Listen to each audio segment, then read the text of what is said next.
Hello, where curiosity settles in beside you, and ideas drift through at a pace that suits a quiet evening. This place has always been a small corner for winding down with something thoughtful, something steady, something that can sit with you as you rest. Tonight, we're easing into a question that's been in the background of human imagination for a very long time, a question that arrives softly but lingers with weight. What if the world we know isn't the first world of its kind? What if the story of civilization didn't begin with us, but began long before, in an age erased so completely, that we only feel its outline in the questions we can't quite answer? There's something strangely calming about thinking of our place in a long chain of unknowns. It doesn't need drama to pull you in, just an open space in the mind, the kind you get when the lights are low, when the day has let go of you a little, when you're finally free to wander about things that don't demand anything in return. And this idea, the possibility that we might be a reset of something earlier, something older than our oldest ruins, tends to bring that kind of quiet curiosity. It's the sort of thought that doesn't rush, it doesn't need anything from you. It simply asks you to sit for a moment and look at humanity from a slightly different angle. Before we wander further into this, I'd love to know where you're listening from tonight. Not as a formality, but just as a gentle grounding, sometimes knowing that there are people all over the world drifting into this same moment with you makes the whole experience feel a little warmer. Maybe you're tucked into bed, maybe you're on a couch or lying on the floor with a pillow pulled close. Maybe you're listening in a kitchen with a small light on, or in a room that's finally quiet after a long day. And I wonder too what time it is where you are, late enough to yawn a little, early enough that the rest of the evening still stretches ahead somewhere in between. Wherever you are in your own timeline, I'm grateful that you're here. If this kind of soft exploration is something you enjoy, it helps this little space a lot when you like the video or subscribe. It's an easy way to let algorithms know that quiet science and gentle curiosity deserve a place online. But you're not here for algorithms, and I won't linger on that. You're here for the question, for the slow pull of a what if that doesn't need an answer right away. So let's ease into the idea, not with grand claims, not with certainty, just a calm, steady walk through the possibility that we, with all our technology and all our progress, might not be the first to reach this point. Humans often picture our story as a straight line beginning in caves and leading to skyscrapers, satellites, medicine, electricity, and whatever comes next. But the Earth doesn't work in straight lines. The planet has been through cycles that have wiped out almost everything alive more than once. Oceans have risen and fallen. Continents have broken apart and collided. Entire ecosystems have grown, thrived, and vanished again. The surface of our world is not a permanent record. It's a constantly rewritten one.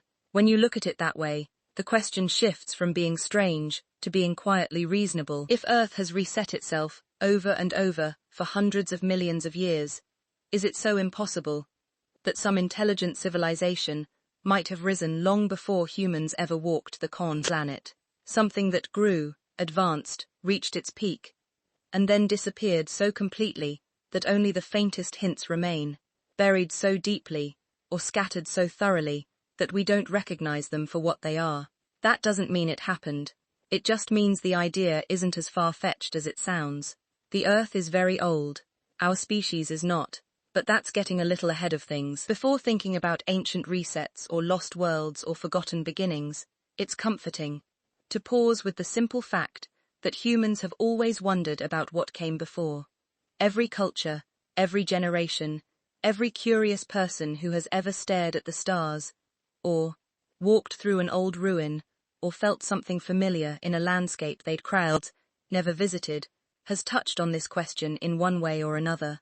Even before modern science, people imagined cycles of creation and destruction, myths told of worlds that rose and fell, stories passed down through centuries, carried the idea that what exists now might not be the first version of existence. We usually take those stories as imagination, as metaphor, as a way for ancient people to explain natural disasters, or the feeling that the world is older than anyone can quite grasp. But stories, even when they're not literal, often come from real emotions, and the emotion behind these old cycles is something we still feel today. There's a quiet sense that humanity hasn't always been the center of the timeline. that maybe the world has been old and full, long before we ever arrived. This isn't about believing hidden civilizations built cities more advanced than ours. It's about taking a calm, steady look at the scale of planetary time. The Earth has held oceans for billions of years, forests for hundreds of millions, dinosaurs for longer than humans have existed by a factor we can barely picture. Entire species have lived fully realized histories, countless generations long, and left behind nothing more than fossils scattered through layers of stone. When you think about how thoroughly time can erase the record of life, it becomes easier to imagine how fragile our own evidence might be across geological scales. If humanity disappeared tomorrow, really disappeared, with no one left to maintain cities or power grids or archives, it wouldn't take long for the world to cover us up. A few centuries would turn buildings into ruins. A few millennia would erase almost everything but the largest stone structures. A few million years would scatter even those. Weather, erosion, tectonics, oceans, and life itself are remarkably efficient at cleaning up after us. So if an earlier civilization existed long before the dinosaurs, long before mammals, long before anything familiar to us, it's not unreasonable to think it could be entirely gone by now. Not just ruined, but erased so thoroughly that it blends into the geological record as if it were the environment itself. But I want to move slowly here, staying away from leaps or conclusions, and simply let the idea settle. This isn't a story about proof. It's a story about possibility, about the gentle space between what we know and what we don't. And most of what we think of as history is built on the thin layer of time that humans have occupied. That layer is shallow compared to the depth beneath it. Our oldest texts are a few thousand years old, our oldest cities perhaps 10,000. Our oldest clear-cut civilizations trace back maybe 12,000 years, depending on where you look and how you define them. That sounds like a lot, until you compare it to the 4.5 billion years Earth has existed. If the planet were a book, human civilization would be a single line scribbled near the end of a very long page, which leads back to the question, what if this isn't the first line? What if somewhere deep in the pages before us, there was another, or several others? Something capable of shaping the world in ways we no longer recognize. Maybe it used technologies that didn't leave behind metals or plastics or the kinds of things we'd expect. Maybe it rose in a time when the climate was completely different. Maybe it belonged to a species we don't know because it left no direct descendants. Maybe it fell long before mammals evolved. We're not claiming these things. We're just letting the idea breathe. And in a way, the idea has a gentle comfort to it. It suggests that intelligence isn't a rare cosmic accident. It might be something the Earth attempts again and again, something that emerges whenever the conditions are right, something that grows, learns, builds, and maybe resets. Not in cycles meant to be dramatic or destructive, but in the natural rhythm of a changing planet. Thinking about this can make the world feel a little bigger, a little older, a little more mysterious in a calm and steady way. It can soften the edges of the everyday rush, and remind you that humanity is part of something much larger than the span of our own lives. We're not floating alone on a tiny timeline. We're embedded in a planet that has carried countless stories, most of them lost, many of them unimaginable, all of them part of the same Earth. As we drift further into this thought, it becomes easier to imagine traces of earlier worlds hiding in plain sight. Not extravagant ruins or towering remnants, just small hints that make us pause. Strange geological formations that don't fit expectations. Artifacts whose ages are difficult to pin down, gaps in our understanding of early human development. These are not evidence in themselves. They're simply reminders that our knowledge is still young, still filling in the blanks. But we'll get to those ideas soon. We're not in a rush tonight. This isn't a chase. It's a slow walk through layers of time, moving from the world we know into the world that might have been before. As this idea unfolds, there's something steadying about imagining humanity, not as the first chapter of civilization, but as one version in a longer series, a version that might be repeating patterns older than our species, older than our continents, older than the ecosystems we live in.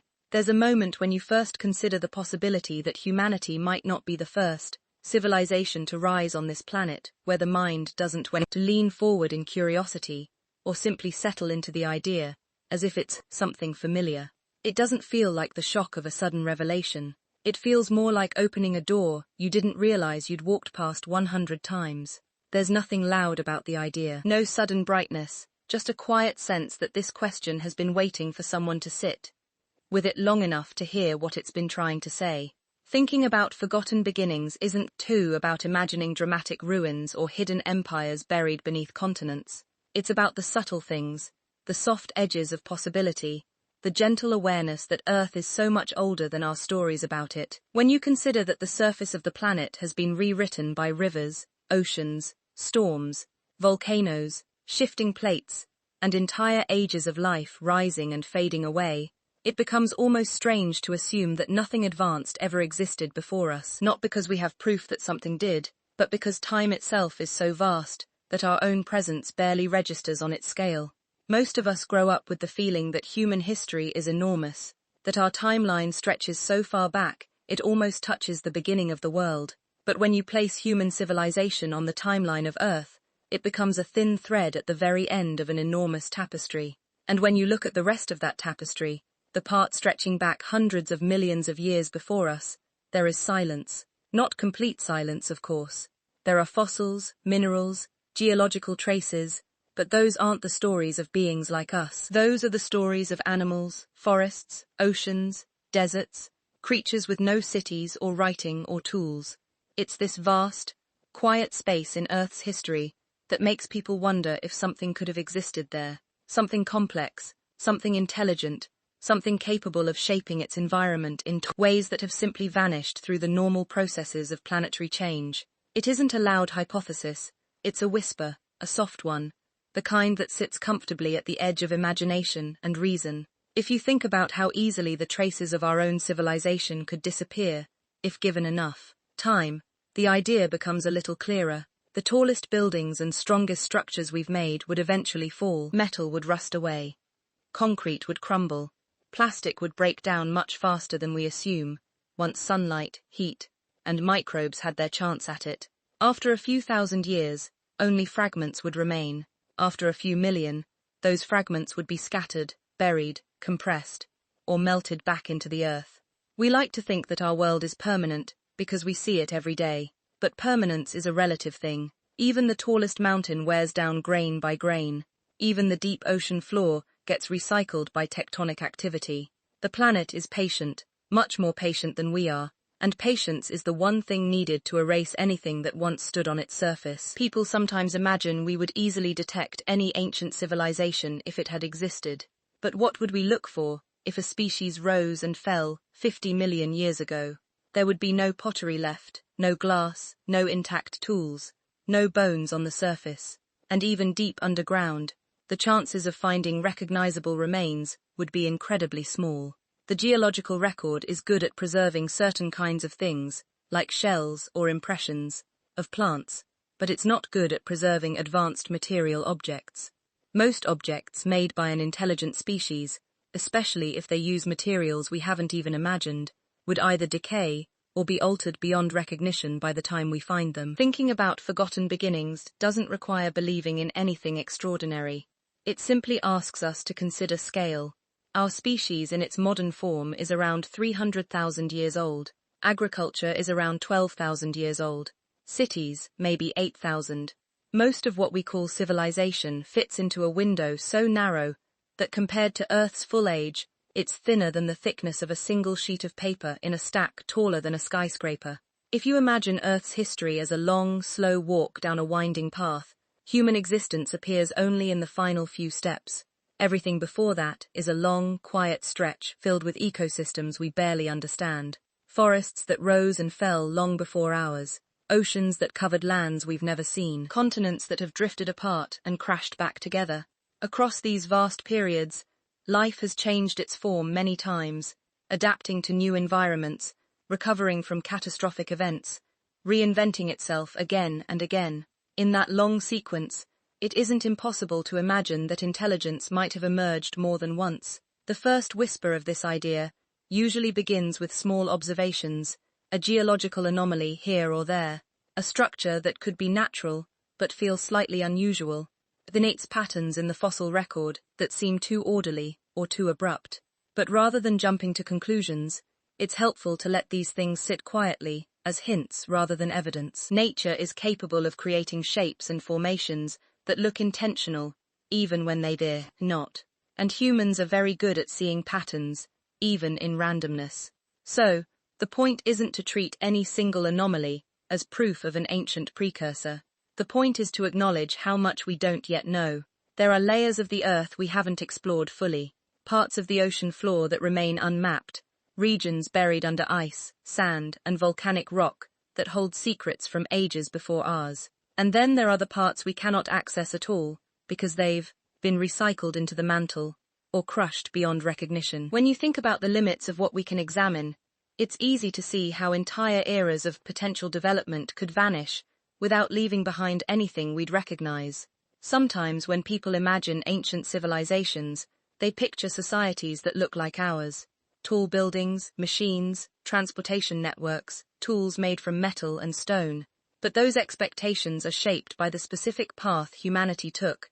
An earlier civilization might not have looked like us. It might not have built with stone or metal. It might not have carved monuments or used symbols that would survive erosion. Intelligence doesn't have to follow the same technological trajectory every time it appears. It could develop in ways we haven't considered. It might create things that leave no durable trace after millions of years. It might use materials that biodegrade quickly, or energy systems that produce no long-lasting residue. These possibilities don't prove anything, but they open the door inward. They help us think outside the narrow frame of human experience and imagine intelligence not as a singular event, but as something that could arise whenever conditions allow for it. And those conditions, given enough time, could appear again and again. When geologists talk about deep time, they often describe it as something almost impossible for the human mind to fully grasp. We can picture a 100 years, 1,000, even 10,000 if we stretch a bit, but millions of years, hundreds of millions. Time like that behaves differently. It smooths out events. It erases details. It shifts continents as if they were paper notes sliding across a desk. Within such a vast space, entire worlds could come and go with only faint traces remaining. The whisper of forgotten beginnings doesn't insist on anything. It doesn't need certainty. It's more of a gentle suggestion that maybe the story of civilization is older, wider, and more layered than we've assumed. The Earth has been home to countless experiments in life. Intelligence could simply be another one of those experiments, repeating in cycles we haven't yet recognized. When you think about the sheer number of species that have existed and vanished, it becomes easier to imagine that intelligence might not be as unique as we think. There were creatures alive hundreds of millions of years ago that would seem almost alien to us. Now, some had brains large enough to suggest complex behavior. Some lived in social groups. Some used strategies and communication that don't leave fossil evidence. Could intelligence have evolved in some ancient branch of life that left no trace recognizable? To us, it's not impossible. It's simply unproven, and perhaps unprovable. There's something quietly grounding about exploring these possibilities without the pressure to draw a conclusion. Letting the imagination move slowly through the idea that humanity might be part of a much longer cycle can make our own existence feel both smaller and more connected. Doesn't diminish us. It puts us in context. Instead of being the beginning of the story, we might be one of many chapters, one expression of a pattern older than any of our structures or beliefs. Some scientists have even suggested ways to search for signs of ancient civilizations that might not leave behind traditional artifacts, things like unusual chemical signatures in rocks, odd gaps in the fossil record, subtle disruptions in sediment layers, changes in the climate record that aren't easily explained by natural processes. These aren't the kind of discoveries that make headlines. They're the sort that require patience, precision, and a willingness to interpret clues without jumping ahead. But it's also possible that the whisper of forgotten beginnings isn't just about physical evidence. It could be about intuition, a sense that life on Earth has always been more complex than the lines we draw around it, that the planet has had time to host many stories, not just one. Sometimes people feel a strange recognition when standing among ancient landscapes or looking at weathered mountainsides, not because they think something advanced built them, but because the age of the Earth itself carries a familiarity, as if deep time is something we recognize, even if we've never lived through it. This sense of quiet recognition doesn't prove anything. but it does shape the way we think about beginnings. Instead of placing humanity at the start of the story, we place ourselves somewhere in the middle of a much larger one, and in doing so, we open the door to questions that allow us to imagine the world not as a linear progression, but as a series of rises and resets, each layer covering the one before it, each new age built on the silent foundations of the last. As we continue, the thought becomes not whether an ancient civilization definitely existed, but how life tends to experiment with intelligence whenever the conditions allow, how the planet resets itself after major events, how evolution adapts, tries again, shifts direction, tries again. And in that long rhythm, the idea of earlier civilizations doesn't feel like a stretch. It feels like a possibility waiting in the background, woven into the fabric of time, in a way that's neither dramatic nor secretive, just part of how a planet like ours might operate. And so the whisper continues, not demanding attention, not insisting on truth, but offering a gentle reminder that the beginnings wield may not be the first ones the Earth has known. There could have been others, quiet and distant, living and fading long before our ancestors learned to shape tools or gather around firelight. When you begin to picture the world before the world we know, it helps to set aside the landscapes we're familiar with, the forests, the seas, the cities, the migrations, the history lessons that stretch back only a breath into the planet's memory. Those things are recent, comfortingly recent. They give us the illusion that we stand on firm ground, that we know how the Earth has always looked, that mountains were always mountains, and coastlines were always where they are now. But the truth is that almost nothing about our present world resembles the world that existed. For most of Earth's history, the continents have wandered, oceans have opened and closed, entire ecosystems have appeared, thrived, vanished, and been replaced by others that did the same. If you peel back each layer of time, the familiar world slides away slowly, like old wallpaper, revealing older layers underneath. Another pattern, another color, another age with its own rhythm. And if you keep peeling, going far enough back beyond the era of mammals, beyond the age of the dinosaurs, beyond the great forest that once towered over swamps filled with dragonflies the size of birds, you eventually reach a place where the Earth looks almost alien, not extraterrestrial, but foreign, in a way that makes you realize how narrow our experience really is. Most people know that dinosaurs lived for over 150 million years, but what often gets forgotten is that Earth had already been a living planet for hundreds of millions of years before they appeared. Entire worlds rose and fell long before the first dinosaur ever left a footprint in soft mud. Those older worlds weren't empty. They were full of creatures adapted perfectly to environments we can barely imagine. Coral reefs flourished in places now covered by cornfields. Deserts lay where oceans are today. Ice caps extended deep into what we now call the tropics. And sometimes the opposite happened. The world warmed so much that almost no ice remained at all. Through all of this, the planet kept reshaping itself. Lakes drained, volcanoes resurfaced continents, rivers carved canyons and then filled them. The surface of the Earth is not a static stage. It's a constantly shifting puzzle, always being rearranged, always being rewritten. When you think about it that way, the idea of finding something ancient, intact, and recognizable across tens or hundreds of millions of years becomes far less likely than we imagine. Anything delicate enough to be shaped by intelligent hands would face a long list of natural forces determined to break it down. The thought of earlier civilizations often gets tangled with the idea of human-like beings roaming ancient landscapes, but the world before the world we know didn't need to host anything like us to hold a civilization. Intelligence, if it ever appeared long before our own species, could have arisen in forms adapted to their own environments, something ocean-dwelling, something forest-adapted, something that communicated in ways we wouldn't recognize now, something that may not have looked much like humans at all. Evolution doesn't promise consistency, it only promises change, adaptation, survival for as long as conditions allow. If you look at the fossil record, there are long gaps where entire eras of life are barely represented, not because nothing lived then, but because fossilization is rare. Life thrives in soft tissues, shallow seas, swamps, forests, grasslands, and riverbanks. But fossils need a very specific set of conditions. Most things that die don't fossilize. They decay, they're eaten, they're carried away by water, they vanish. If an ancient civilization existed before the world we know, it would face the same challenge. Most of its remains, like ours, would succumb to time long before they had any chance of turning into something durable enough to last. And then there's the matter of the continents themselves. Over hundreds of millions of years, they drift, oceans close and others appear. Entire landmasses sink into subduction zones or rise from the seafloor. A city built in one age could be crushed beneath a mountain range in another. A structure carved into stone could be buried under layers of sediment thicker than any skyscraper.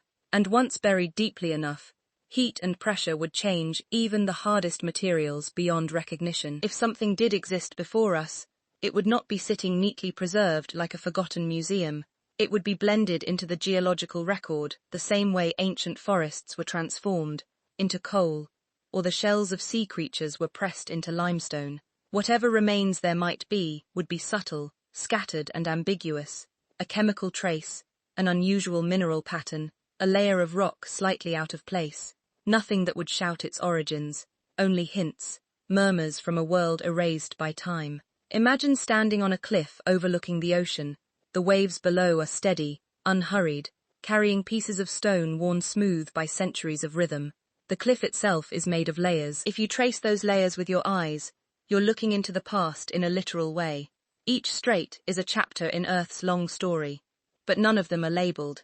None of them tell you what was happening then, in a way we easily understand. Geologists can read patterns, they can infer climate, they can recognize signs of life, but they're still interpreting fragments. The story is incomplete. There are entire pages missing. Some were never written down, others were erased, others were compressed into a different form altogether.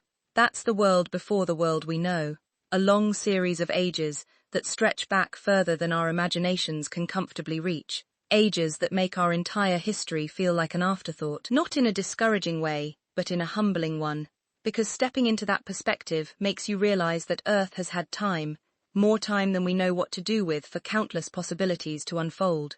There's something steadying about that thought. It takes the pressure off the notion that humanity stands alone as the first and only advanced species.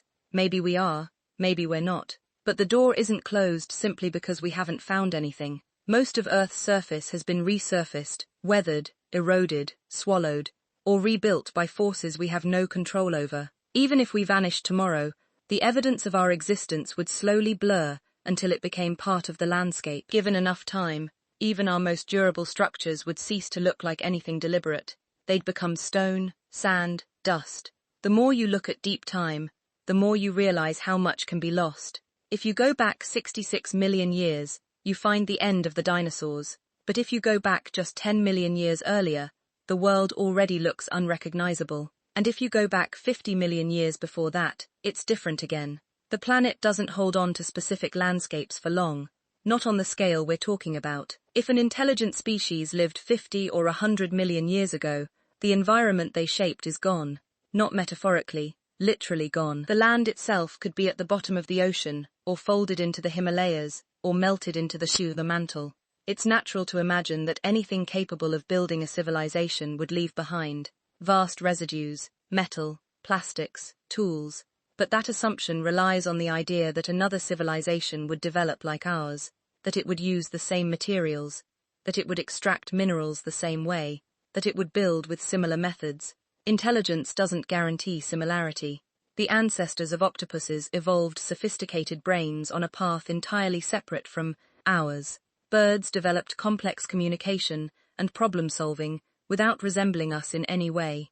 Different evolutionary histories produced different solutions. If intelligence arose in a species long before humans, we can't assume it chose our materials. It might have chosen something biodegradable, something ephemeral, something that would not survive millions of years of erosion. If you walk through a forest today, you could pass an entire colony of ants with remarkable organization and never see any trace of it from above.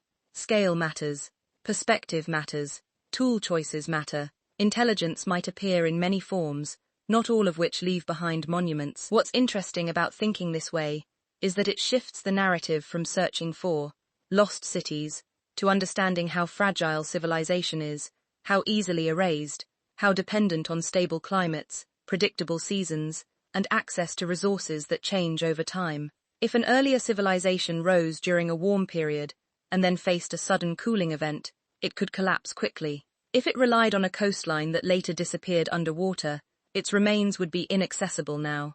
The Earth has changed drastically many times. Entire eras have ended suddenly. Repeated extinctions reshaped life again and again. A civilization emerging in the wrong age could reach a peak, falter, and vanish between geological blinks. There's something almost peaceful in acknowledging that. It allows us to imagine timelines that don't revolve around us. It opens the possibility that Earth might have been home to experiments in intelligence before humans, and might host others long after we're gone. The planet moves on regardless. It doesn't cling to any one story. It supports whatever life adapts to each era, and lets that life grow until conditions change again. Sometimes when people think about ancient worlds, they imagine them as primitive, simply because they're old. But the age of something doesn't determine its complexity. Early oceans held life that was sophisticated in ways we still struggle to understand. Some creatures had compound eyes long before mammals appeared. Some developed societal behavior. Some coordinated in ways that don't leave behind fossils. Intelligence might not leave a footprint unless it interacts with its environment in a durable way. And even then, durability doesn't guarantee longevity. The world before the world we know wasn't a single era, it was countless eras. Some warm, some frozen, some bursting with life, some sparse and quiet. Each one had the potential to create something unexpected. Each one had the potential to erase what came before. And each one unfolded at a pace that makes our own chapter feel incredibly small. But small doesn't mean insignificant. It just means we're part of a timeline, much wider than our own stories admit. That's what makes this exploration so calming. It allows us to loosen our grip on the belief that history begins with us, that intelligence starts with us, that civilization is unique to us. Instead, we start to see ourselves as one expression of a broader potential, one result of conditions that, given enough time, might lead to intelligence again and again. The surface we walk on feels permanent, because it doesn't change much within a single lifetime. But over long stretches of time, it behaves almost like water. It moves, folds, sinks, rises, and rearranges itself in ways that hide whatever once stood on it. That makes the idea of discovering anything truly ancient a much quieter pursuit than people expect.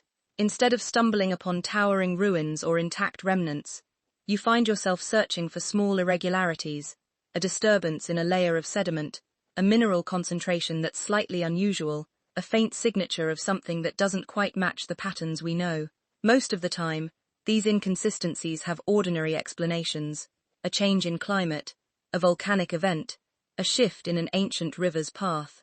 But occasionally, there are things that make researchers pause, not because they point loudly to a forgotten civilization, but because they raise questions that don't have clear answers yet. These are the places where imagination and scientific curiosity meet in the middle, neither overpowering the other.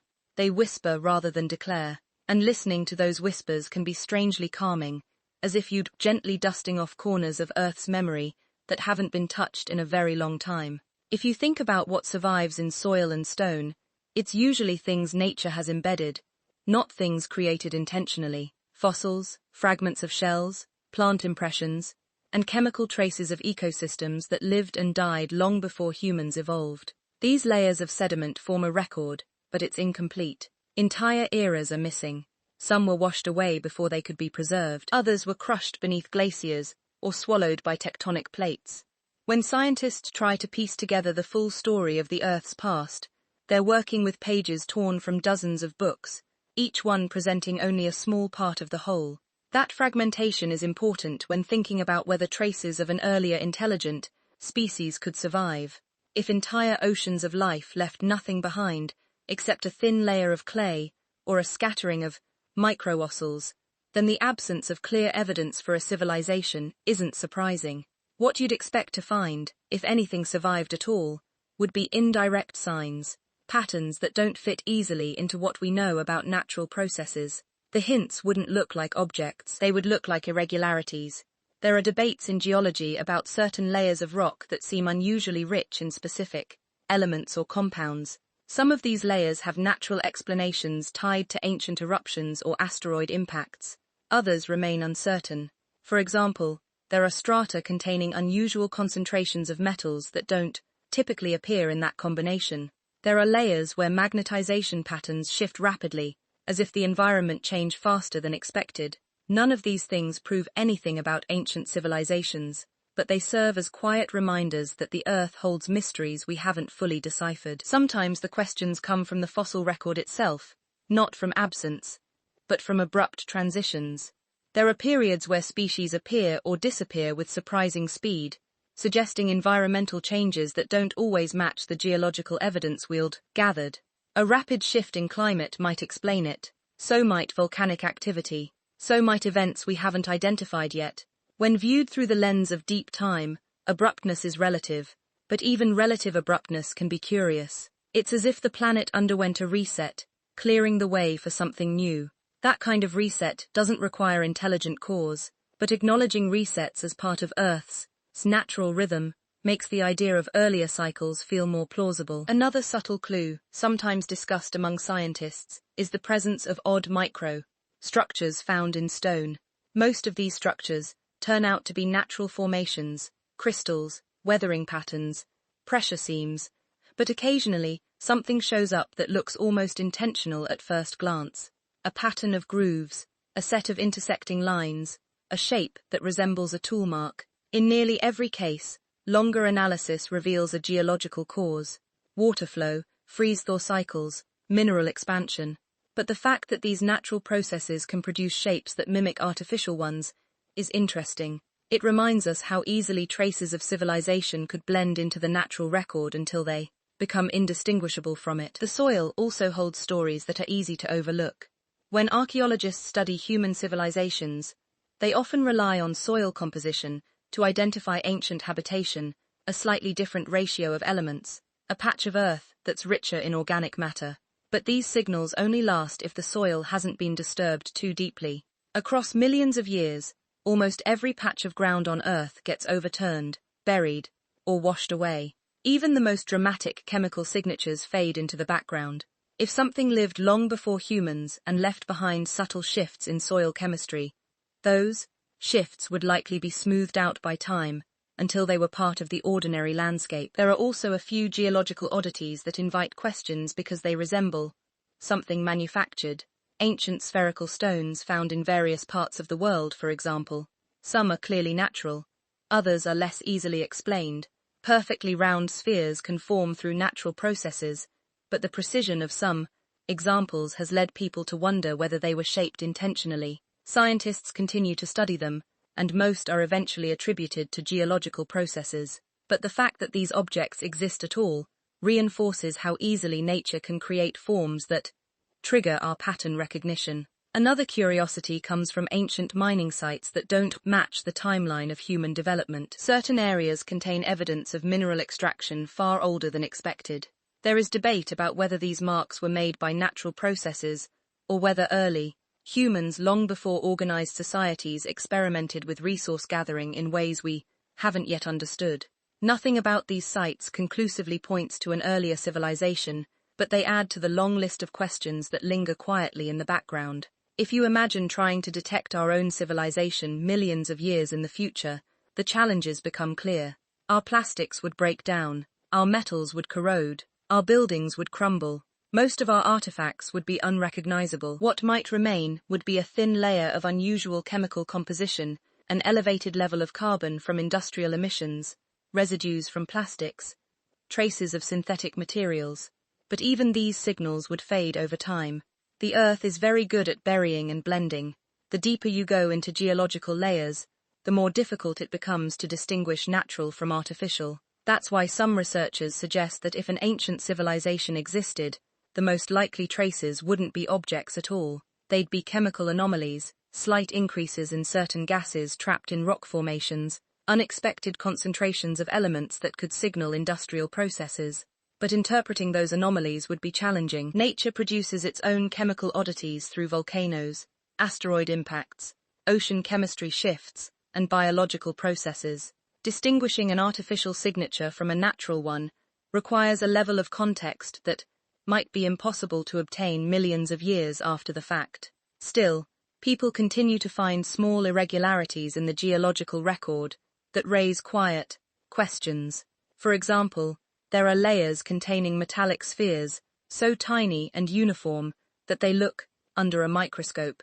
Most geologists attribute them to ancient volcanic eruptions or meteor impacts, but their precision leads some to wonder about alternative explanations, again, not as evidence, but as an invitation to think differently about what might remain from a world erased by time. Another peculiar trace comes from extremely ancient rock formations that have unusually straight lines and geometric patterns within them. Natural crystal structures can create surprising shapes, including perfect squares and hexagons. Patterns in sedimentary rock can also mimic designs that look intentional, but in some regions, the geometry is striking enough to make people pause. The most likely explanation is geological, yet the resemblance to deliberate foundations or walls, even if coincidental, reminds us how the mind gravitates toward meaning. Sometimes traces come in the form of absences, layers where something should be present but isn't, periods where fossil activity drops sharply without a clear environmental cause, sediment deposits that are thinner or thicker than models predict. These gaps can be attributed to erosion, changes in sea level, or shifts in climate, but they also highlight how incomplete the record is. Whole worlds could rise and fall in these missing stretches, leaving behind little more than a disruption in the normal rhythm of sediment. It's this incompleteness that makes the search for ancient precursors so intriguing.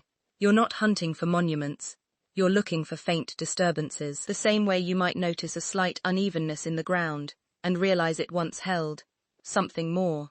This approach isn't about proving a theory, it's about recognizing that Earth's record is patchy, that it's filled with shadows of things we can't fully see, and that those shadows might, just might, include traces of something unexpected. There's also the matter of ancient artifacts that appear out of place. Most of these so-called anomalies have been debunked or reclassified as natural formations or misinterpretations, but a small number remain curious objects that don't fit easily into the timeline we're familiar with.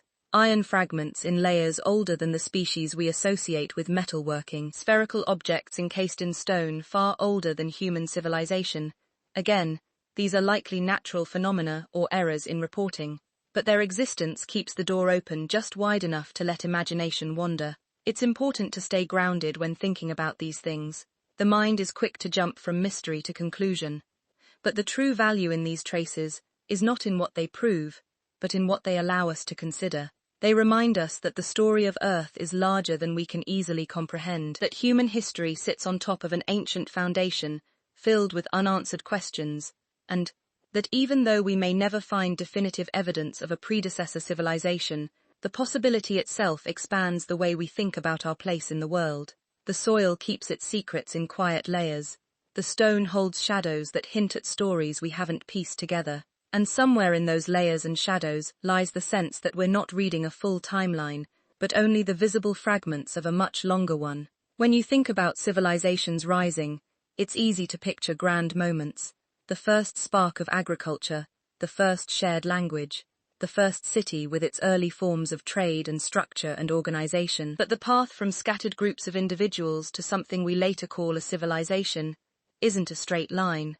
It's slow, uneven, and filled with long pauses where nothing seems to change at all. Civilizations don't appear out of nowhere, they emerge one slow adjustment at a time, shaped by the land, the climate, the available resources, and the needs of the people living through those conditions. And just as importantly, they can disappear in ways that feel almost gentle when viewed across large stretches of time. When archaeologists study the rise of any known civilization, whether it's ancient Mesopotamia, the Indus Valley communities, the Maya, or early Chinese dynasties, they often find that their beginnings are quiet. You don't see an explosion of structures all at once. Instead, you see a subtle shift in how people lived. A village becomes a larger one, a few homes become a cluster becomes a settlement, then storage facilities show up, then specialized tools, then larger gathering spaces, and eventually those spaces grow into something recognizable as a city. If you zoom out far enough, you can see the pattern. Civilizations rise because conditions allow them to. They appear when food is abundant enough to support large groups, when stability allows people to think beyond day-to-day survival, when their surroundings encourage cooperation, trade, and shared knowledge. And this rise doesn't happen because one person invents something dramatic. It happens because small changes accumulate until the world shifts without anyone realizing how significant those changes will become. What's interesting is how similar the decline of civilizations looks when examined from a distant perspective. From close-up, it feels dramatic. Conflicts, droughts, migrations, economic collapses, changes in leadership.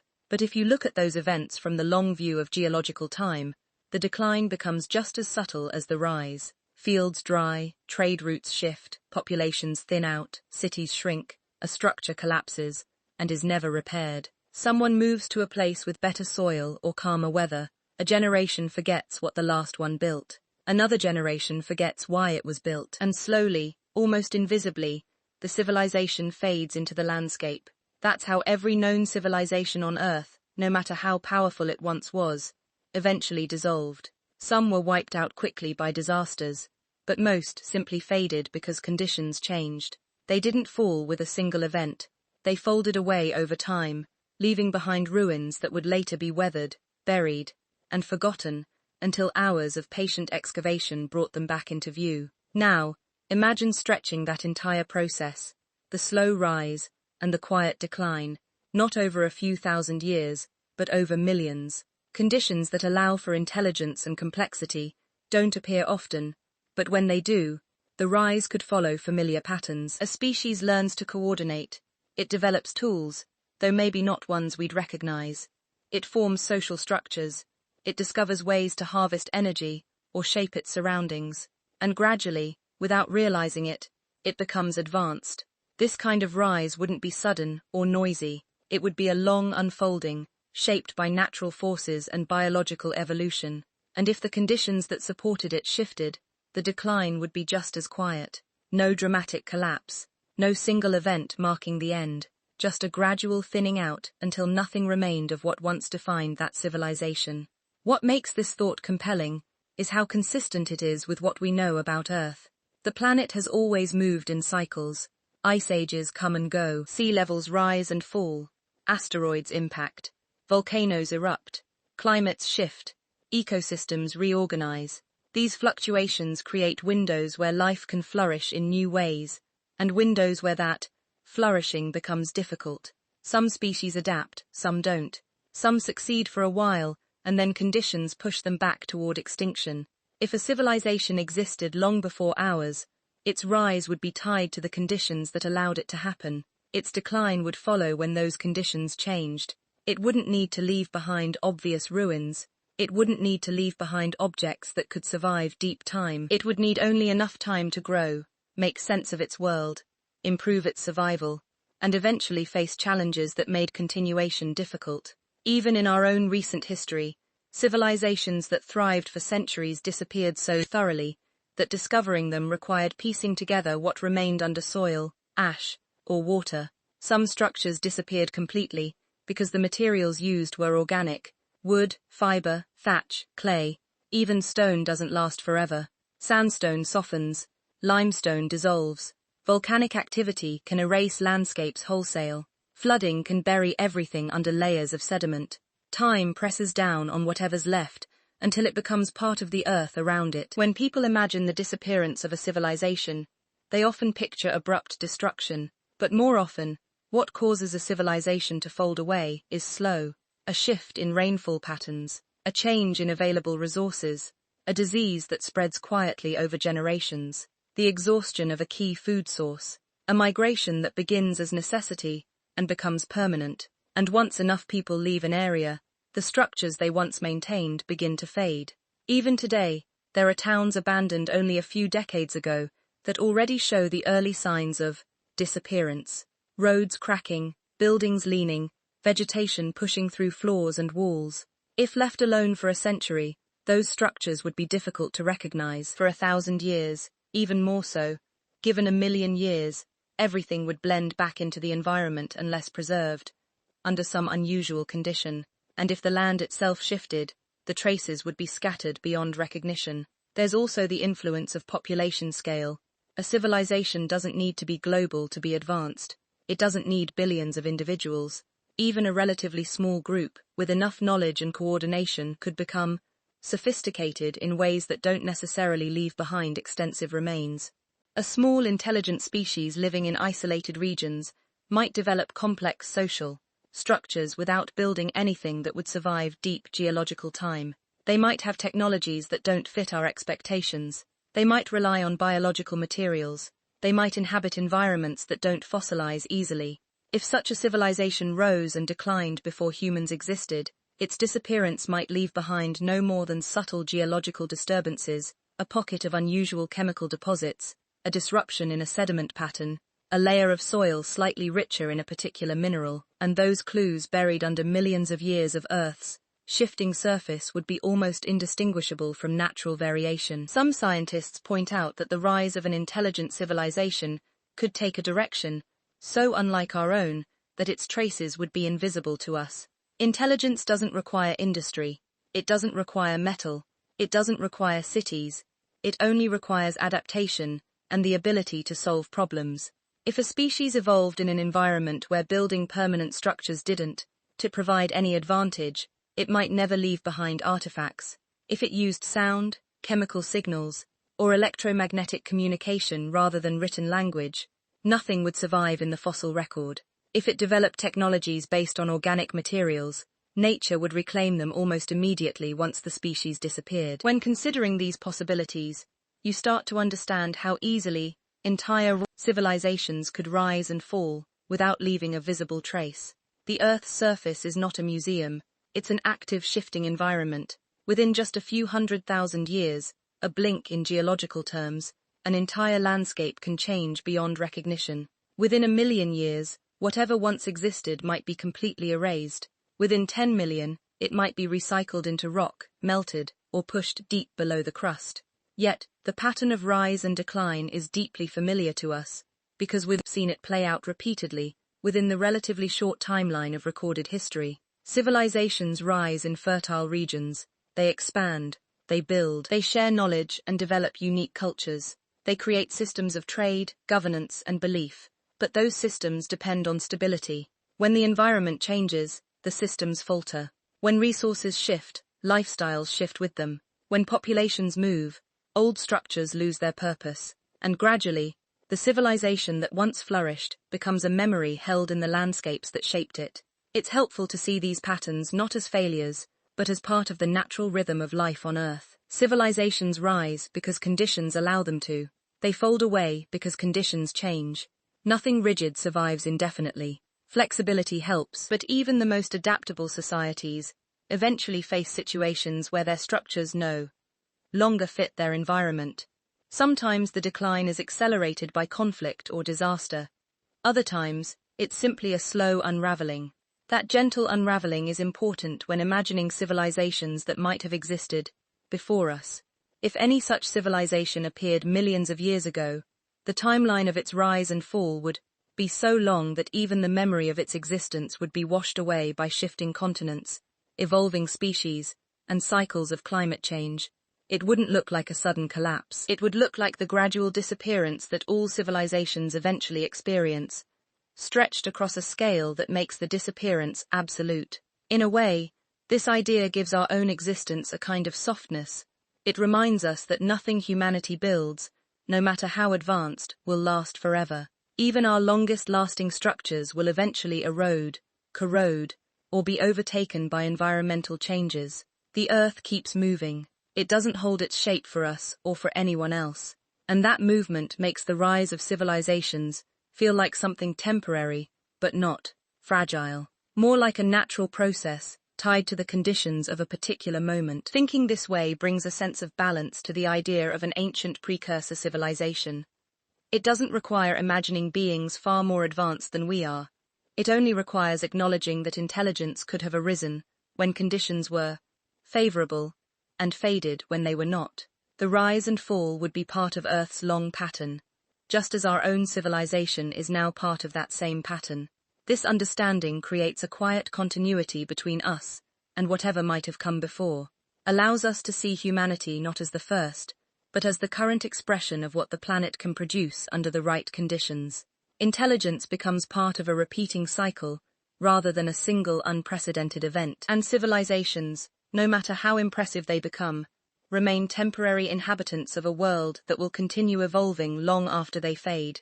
When you begin thinking about whether traces of an earlier civilization might exist somewhere in the vast span of Earth's history, it's natural to look at the discoveries that don't quite fit into the standard timeline, not because they prove anything dramatic, but because they create small pauses in the story we've built for ourselves. A bone that's older than expected, a tool-like shape in a layer of rock that shouldn't contain anything made by hands, a geological pattern that looks out of place. These things usually have reasonable explanations, but the questions they raise tend to linger in the background of scientific conversation, like faint echoes.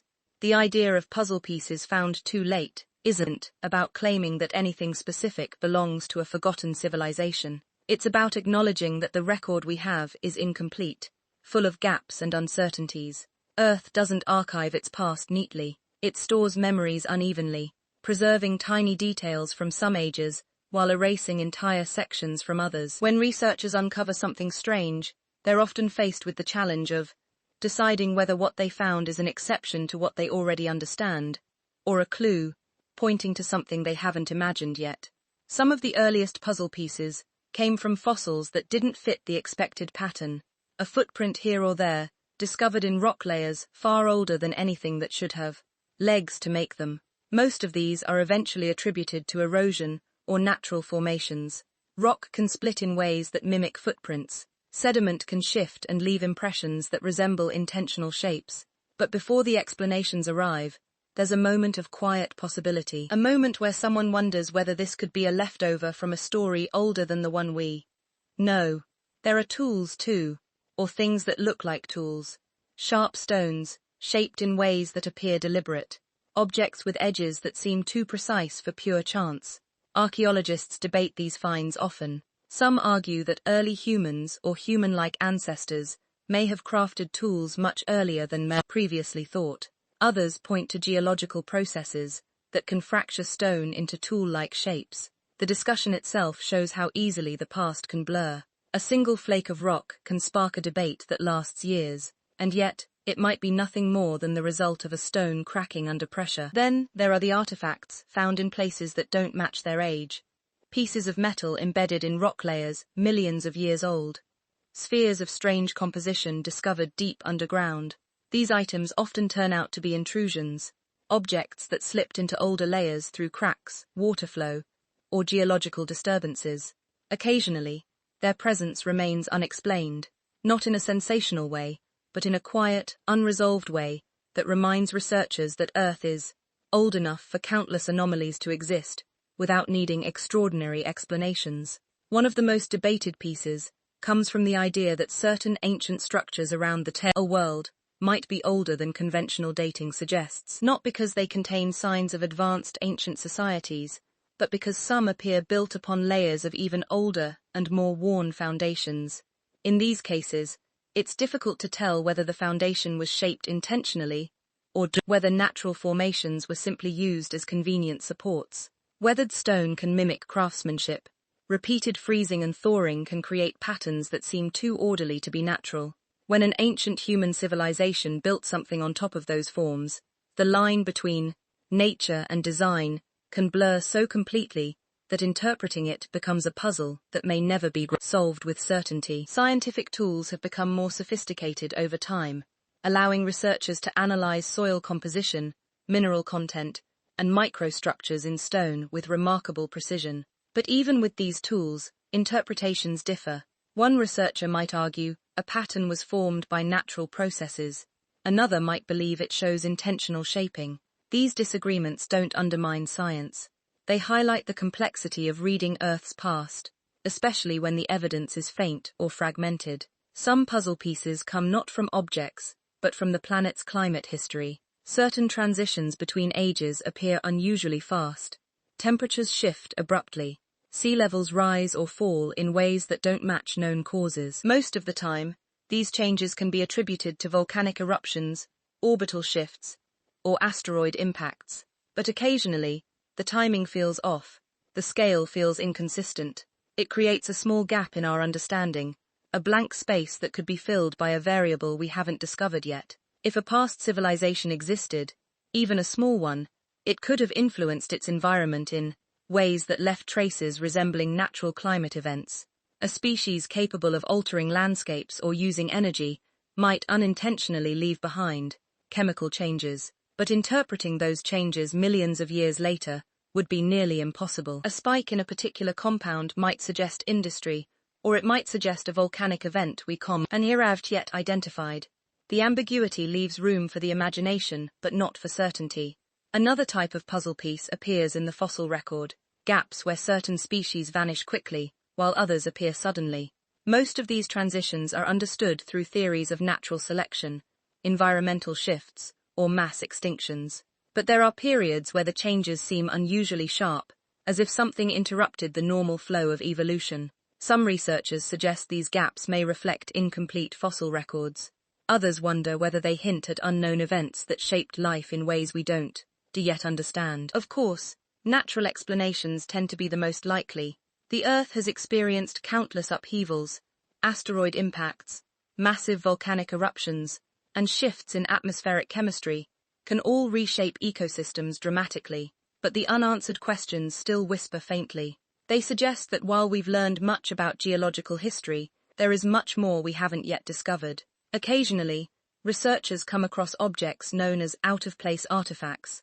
These are items that appear too technologically advanced or too well-crafted for the period they're found in. Many of these turn out to be misidentifications, modern objects that infiltrated older layers, hoaxes created to attract attention, or natural formations mistaken for artifacts. But a few remained unclassified: a tiny metal sphere embedded in ancient mineral deposits, a piece of iron whose age doesn't align with human activity, a fragment of something shaped, then buried, then forgotten. These items rarely prove anything definitive, but they serve as small reminders that not everything fits neatly into our timeline. They may have ordinary explanations we haven't uncovered yet, or they may hint at events that lie outside our current understanding. Neither possibility disrupts the broader picture of Earth's history. They simply add depth to it. They invite curiosity without demanding conclusions. Sometimes the most intriguing puzzle pieces come from places beneath the ocean. Much of Earth's surface was once land, later submerged as sea levels rose. Underwater landscapes hold secrets from eras long before recorded history. Structures resembling terraces, patterns that look like roads or walls, and formations that seem deliberately aligned have been found in various locations. Most are explained by natural processes, fault lines, erosion, coral growth, or volcanic activity. But ocean floors are some of the least explored regions on Earth. There may be traces we haven't identified yet, simply because they've hidden under layers of sediment, or because no one has looked closely enough. If a civilization existed long before humans, it could have developed near coastlines, just as ours has. Over millions of years, coastlines shift dramatically. What is now ocean floor might once have been fertile land. Any structures built in those regions would now be buried under thick layers of sand, mud, and marine life. Underwater erosion smooths edges quickly. Coral overtakes surfaces. The ocean is efficient at blending the artificial into the natural. Another area that holds unexplained elements is ancient mining. There are sites where mineral extraction appears older than human presence in that region. Some scientists attribute these to early humans or human-like ancestors experimenting with tool use earlier than we believed. Others suggest natural processes carved out shapes that mimic mining. The difficulty lies in interpreting limited evidence. A hollow in a rock could be the beginning of a mine, or the result of weathering. A collection of stones could be debris from human activity, or the product of geological layering. Without clear context, the line between these interpretations becomes thin. The puzzle pieces grow even more subtle when you look at chemical signatures in ancient rocks. Certain layers contain compounds that are difficult to explain through known natural processes. Unusual concentrations of particular isotopes, residues that might represent synthetic chemicals, patterns in sediment that hint at large-scale changes in land use. Most of these observations remain unresolved because we lack the data needed to interpret them. They're fragments of a story, without enough pages to understand the plot. Even the presence of microplastics and geological layers today shows how future researchers might misinterpret our own civilization. If someone studies Earth's crust millions of years from now, the plastics we leave behind will long have broken down. What remains may be faint chemical traces, easily confused with natural phenomena. Our skyscrapers will be gone, our metals dissolved, our cities buried or melted. If advanced beings appear millions of years after us, they will face the same uncertainties we face when looking backward. This is why the puzzle pieces we find today matter. They aren't evidence of anything specific. They're reminders of how difficult it is to read the ancient past with confidence. A slight variation in soil composition could suggest a settlement, or could reflect a long-lost forest.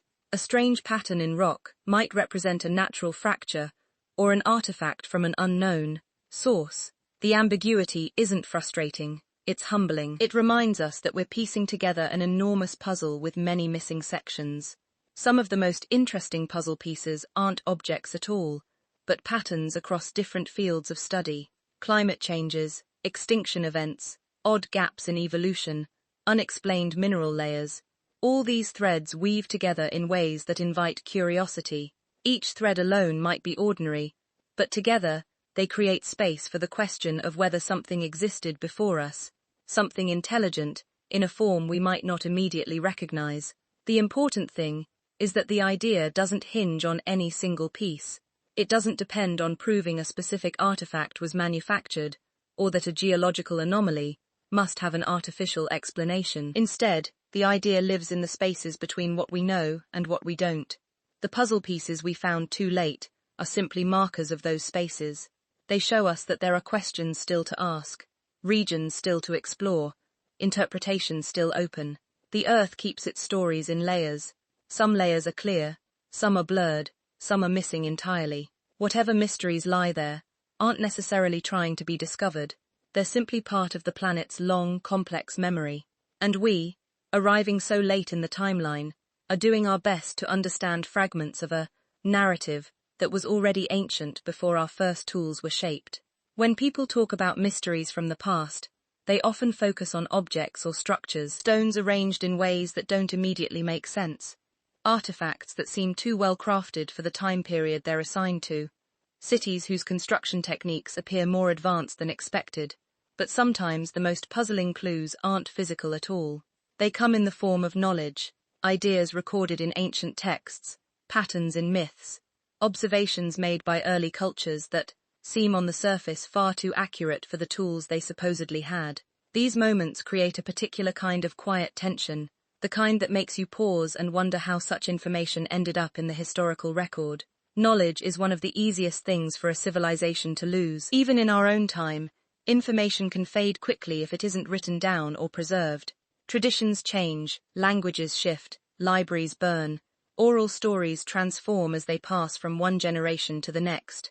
And yet, despite that fragility, some pieces of ancient knowledge survive with surprising clarity, not because they were protected intentionally, but because they were embedded in cultural memory so deeply that they resurfaced, even after the civilizations that created them disappeared. One example often mentioned is ancient understanding of astronomy. Long before modern telescopes existed, early cultures mapped the sky with impressive accuracy. They tracked star movements, measured solstices, predicted eclipses, and aligned structures with cosmic events. People sometimes assume these achievements imply something extraordinary, but careful observation over long periods can explain much of it. A culture that depends on the stars for navigation or agriculture will naturally become skilled at reading the sky. Still, certain details remain striking. Some of the alignments are so precise that it's difficult to imagine how they could have been achieved without instrumentation. But rather than jump into conclusions, it's helpful to remember that human patience can produce remarkable results, especially over generations. What becomes more intriguing is when ancient knowledge seems to extend beyond direct observation. For instance, there are myths and stories from multiple regions describing periods of global flood, dramatic climate change, or cataclysmic events that align broadly with what we now know about geological history. These stories may have originated from real events like rising sea levels at the end of the last glacial period, But there are times when the details feel almost too specific. Descriptions of lands disappearing beneath rising water, accounts of long-lost coastlines, memories of earlier peoples with abilities different from the storyteller's own. We usually interpret these as symbolic or exaggerated accounts of natural disasters. That interpretation is sensible, yet the consistency of certain themes across cultures raises questions about what memories might have survived long after their origins were forgotten. In some cases, ancient people described geological events with surprising accuracy. They told of mountains forming in single days, or islands rising from the sea. These are often considered mythology, but volcanic eruptions can create land rapidly. Earthquakes can reshape landscapes overnight.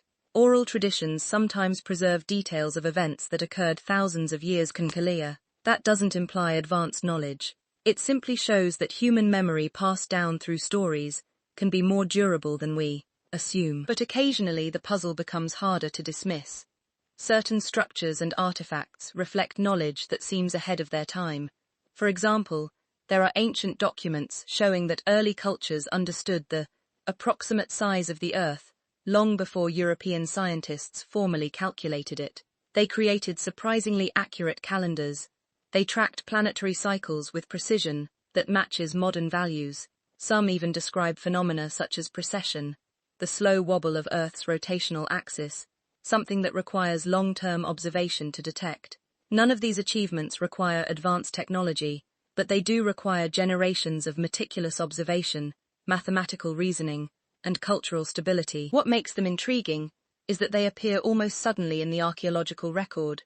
A culture goes from basic subsistence living to sophisticated astronomical understanding in what looks like a short span of time.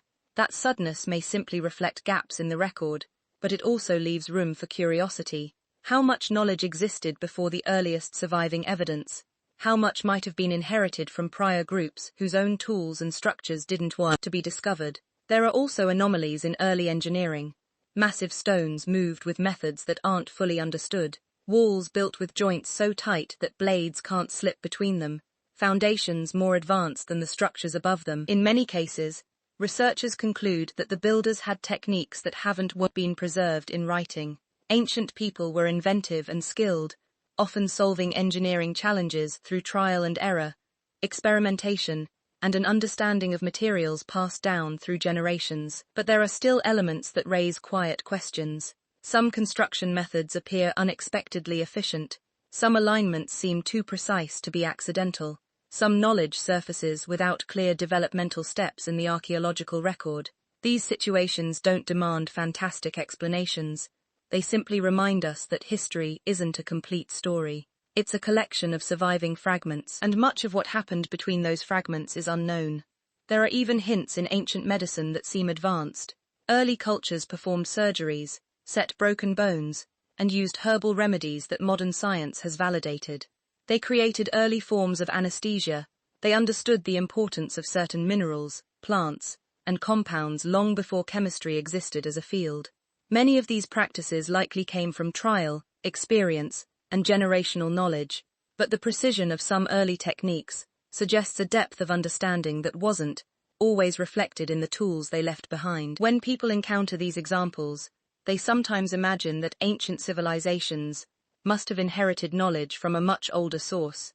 That idea doesn't need to be literal. A more grounded explanation is that human societies have repeatedly risen to surprising levels of sophistication, only to lose much of that knowledge when environmental or social changes disrupted their development. In that sense, the knowledge that seems out of place might be the remnants of an intellectual peak that was later followed by decline. If we assume that intelligence might have arisen on Earth more than once, then it becomes reasonable to imagine that some knowledge could have been preserved indirectly, not through writing or artifacts, but through patterns of behavior that echoed down the ages. A species that lived long before humans might have discovered mathematical relationships or observed astronomical patterns that were later rediscovered, not because they were handed down directly, but because the same world produces the same problems and the same solutions. In that view, the knowledge isn't mysterious. It's simply a sign that intelligence, whenever and wherever it develops, tends to notice similar things about the environment. Still, there are pieces of knowledge that feel unusually advanced. Some myths seem to reference geological timescales, others describe multiple cycles of creation and destruction, or ages of the world separated by long-forgotten events. These stories might be metaphorical, but they might also represent memories of earlier periods of global change. It's difficult to know which interpretation is correct. Oral traditions don't carry timestamps. They can merge local events with older ones. They can preserve fragments of truth that become woven into symbolic narratives.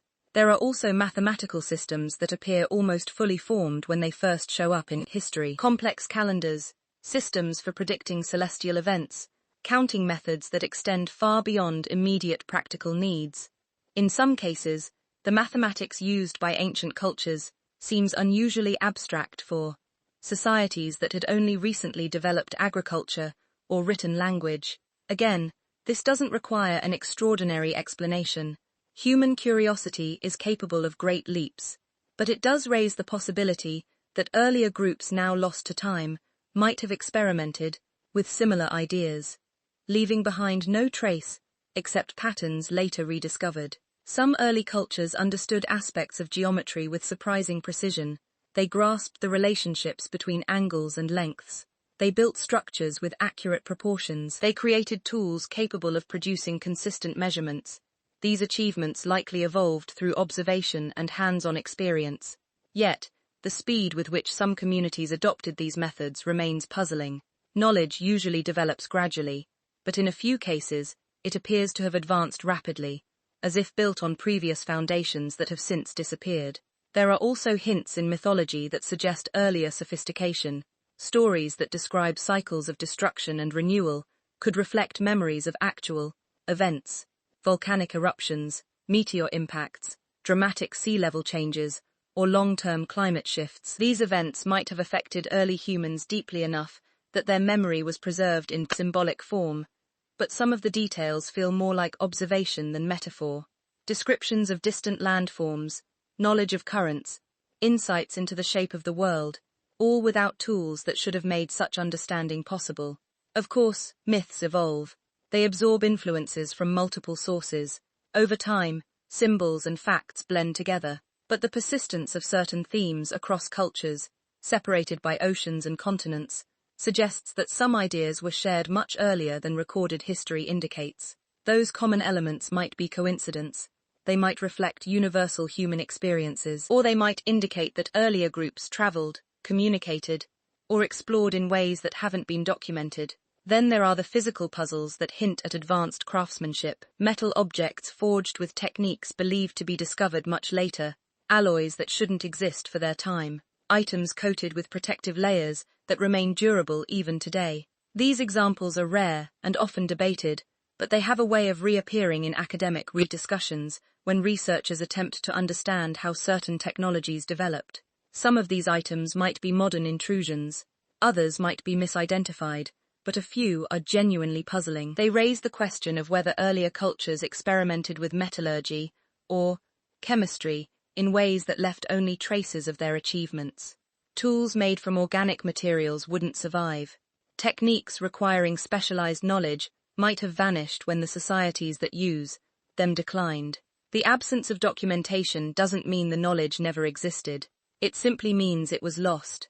This loss creates a pattern repeated across history. Civilizations rise, develop complex knowledge systems, then face disruptions that scatter their people and erase their achievements. When the environment shifts or a population relocates, knowledge can disappear in a single generation. Written records can be destroyed by fire, water, or conflict. Oral traditions can shift as storytellers adapt them. Skills can fade when no longer needed. Over thousands of years, those losses accumulate until even sophisticated understanding becomes unrecognizable. If that can happen within the span of human history, imagine what could vanish across millions of years. Imagine how many cycles of knowledge might have developed, peaked, and dissolved long before anything we associate with civilization existed. Some of that knowledge might have been rediscovered by humans later. Mathematics, navigation, astronomy, medicine, engineering. These fields often depend on universal principles. Any intelligent species observing the world would encounter similar problems and invent similar solutions. The knowledge that seems too advanced for ancient humans might not be the remnants of a single, forgotten society, but echoes of recurring patterns that intelligence naturally uncovers. This possibility doesn't diminish the accomplishments of past civilizations. It expands our understanding of how knowledge emerges. It suggests that human innovation might not be a solitary event in Earth's history. It could be part of a cycle in which intelligence continually rediscovers truths about the universe. Even within human development, certain insights arrive suddenly without clear precursors. People learned to track the stars, they mapped the Earth, they measured distances with accuracy, they predicted seasons with mathematical precision. These breakthroughs appeared in different parts of the world independently, often without contact. That independence might indicate that knowledge isn't random. It might be a natural outcome of cognitive evolution. Whenever intelligence reaches a certain level, it begins to notice patterns that lead to similar conclusions. When thinking about ancient knowledge that shouldn't be possible, it's important to maintain balance.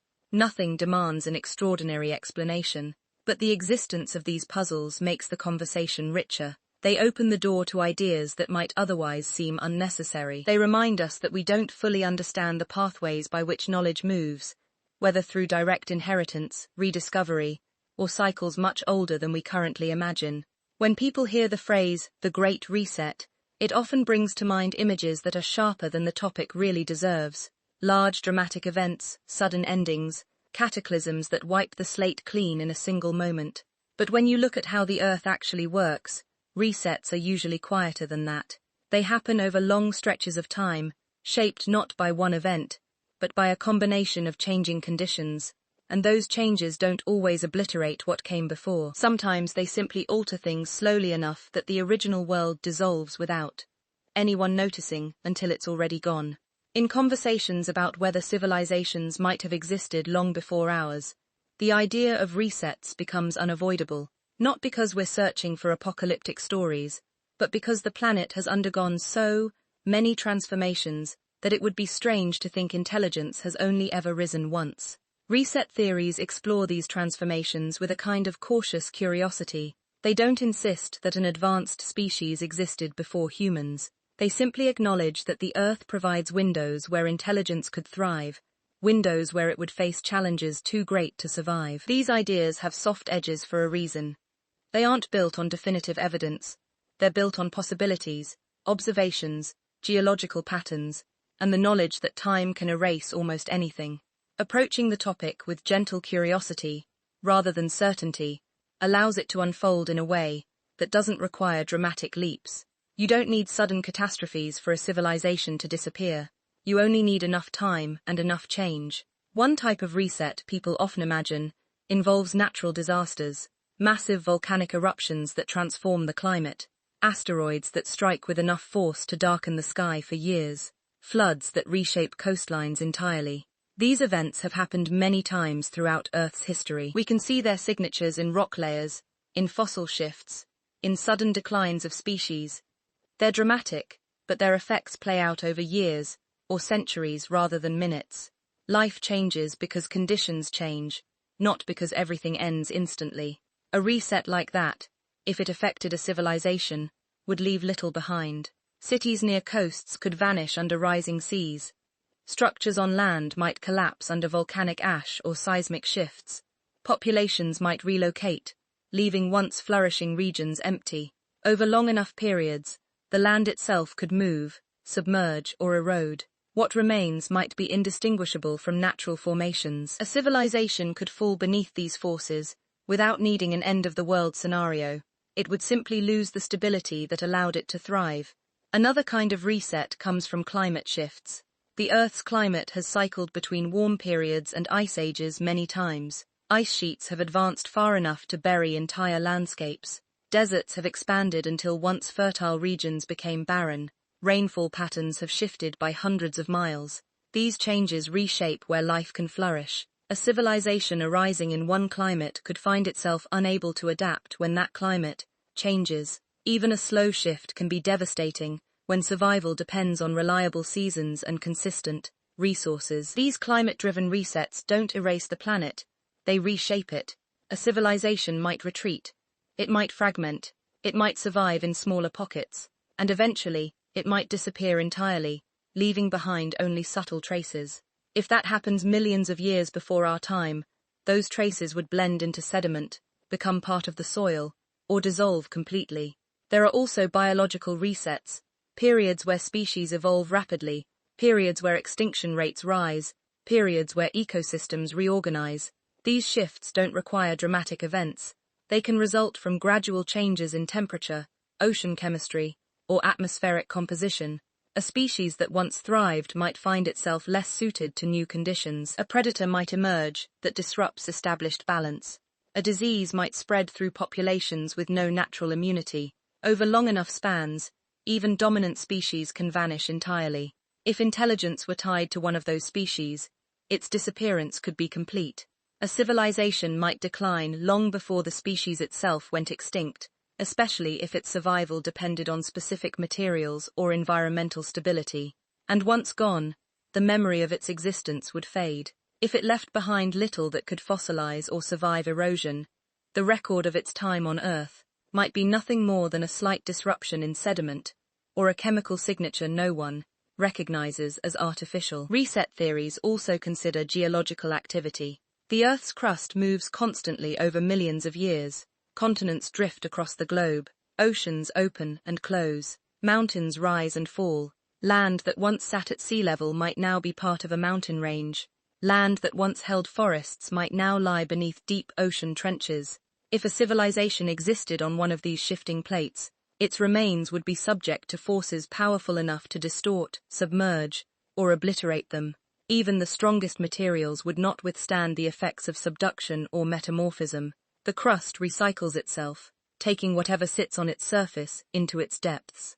That kind of reset is slow and steady. It doesn't clear the world in an instant. It simply moves the landscape into forms that make detection impossible.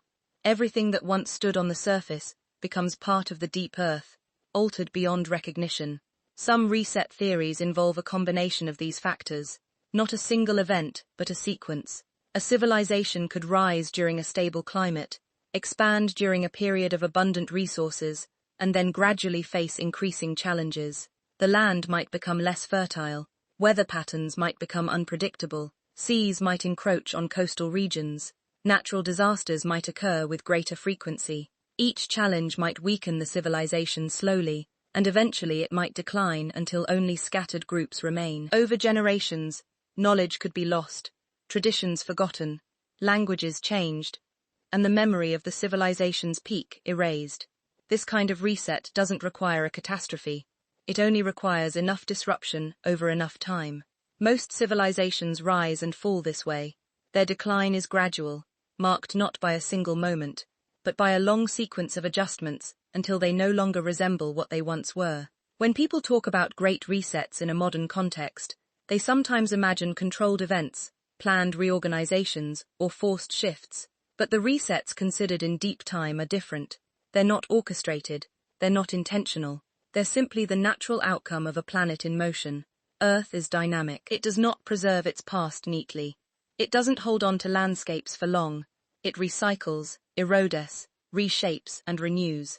Any civilization living on such a planet is subject to those forces. What makes these resets especially interesting is how subtle they can be. They don't always leave clear markers. They don't always produce obvious layers of destruction. A shift in rainfall patterns might leave a thin layer of mineral deposits. A slow rise in sea level might create a line of sediment that looks no different from ordinary coastal buildup. A prolonged drought might leave slightly different chemical signatures in soil. These traces blend into the natural record until they've only distinguishable from other patterns caused by Earth's changing climate. The soft edges of reset theories remind us that the absence of evidence is not evidence of absence. It simply reflects how difficult it is to detect anything from millions of years ago. The deeper you go into time, the more the Earth has overwritten itself. Even fossils from those periods can be rare. Most living things leave no trace. Most structures collapse before they fossilize. Most chemical signatures dissipate or transform. If an ancient civilization rose in one of these distant eras, its disappearance might look identical to the disappearance of countless ecosystems that came before it. The Earth doesn't keep separate records for natural and artificial changes. It layers them together until the patterns blur. Another aspect of reset theories explores how knowledge behaves. Knowledge can survive longer than structures if it remains embedded in cultural memory. But if populations disperse or shift drastically, that knowledge can fade quickly. Languages change, stories evolve, ideas once understood become symbols, symbols become myths, and myths become puzzles for future generations. A reset doesn't just erase physical remnants, it erases the continuity needed for information to persist. If an ancient civilization possessed knowledge of mathematics, astronomy, or engineering, and if that civilization declines slowly, some of that knowledge might survive in indirect ways. It might influence later cultures in small, untraceable forms. It might reappear as independent discovery. It might become part of stories that no longer resemble the reality that produced them. This possibility adds another layer to reset theories. It raises the question of whether some aspects of human knowledge emerged suddenly because they were rediscoveries rather than inventions. A culture might have stumbled upon a mathematical relationship that mirrors one known long before, not because it inherited the idea directly, but because the pattern exists in nature, and eventually someone will notice it. If earlier civilizations also noticed these patterns, the knowledge could have cycled through the ages in ways we can't fully track. The soft edges of these theories come from their restraint. They don't claim that resets happened for certain, or that advanced civilizations definitely rose and fell long before humans. They simply recognize how many times the Earth has changed, how many opportunities intelligence might have had, and how thoroughly time can erase any evidence of that intelligence. These theories operate in the space between what we know and what we can't know. They're built on humility rather than certainty. They also remind us that our own civilization is not immune to resets. Climate changes, resources shift, populations move, technologies transform. The world we know today could look entirely different in a few thousand years, and in tens of thousands, it might bear no resemblance to our current one at all. If our civilization faced a decline similar to those imagined in ancient reset theories, much of what we've built could vanish quickly on geological scales. Only small hints might remain, scattered across sediments and rock layers. Future beings studying those traces might find themselves in the same position we're in now, piecing together clues from an incomplete record. Reset theories don't insist that history is cyclical. They simply acknowledge that the planet offers cycles, and civilizations, whenever they arise, are shaped by those cycles. The soft edges keep these ideas grounded. They prevent the conversation from shifting into unfounded speculation. They allow us to explore possibilities without claiming answers that the evidence cannot support. Most people, when they imagine the past, picture it as something waiting just beneath the surface, something that could be uncovered with enough brushing, digging, or careful examination. The truth is that nature doesn't behave like an archist. It doesn't store history neatly. It doesn't organize events in tidy layers. It doesn't protect memories for our convenience. Instead, the Earth treats its surface as material meant to be recycled, reshaped, and redistributed. What looks permanent to us is only temporary in the planet's eyes. Soil moves. Water carries things away. Wind smooths edges until forms lose their meaning. Heat and pressure transform entire landscapes.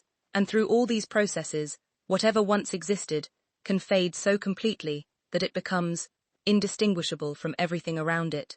To understand how nature raises, it helps to look at erosion not as a destructive force, but as part of a continuous exchange.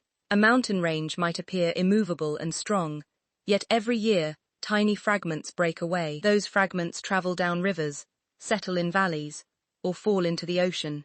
Over millions of years, mountain peaks worn by weather become gentle hills. Layers of sediment pile up in places that once had none. Landscapes rotate between being carved and being filled. If a civilization built something on one of those mountains long before humans came along, that structure would have been chipped away bit by bit. Stones would loosen, edges would soften. Eventually, nothing recognizable would remain. Water plays an even bigger role. Rivers are like moving blades, cutting through stone with persistence rather than force. They wash away soil, carry debris long distances, and carve canyons. Any structure built too close to a riverbank would eventually fall victim to its shifting path.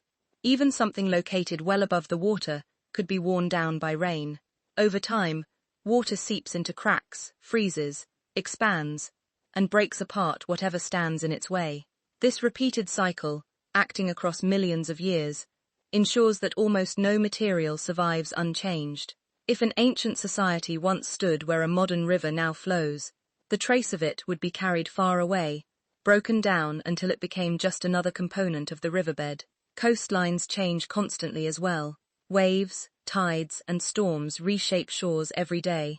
Beaches expand and shrink, cliffs crumble, sand dunes migrate. Over longer timescales, entire coastlines move inland or outward, depending on sea levels. A settlement built near the ocean could vanish quickly in geological terms.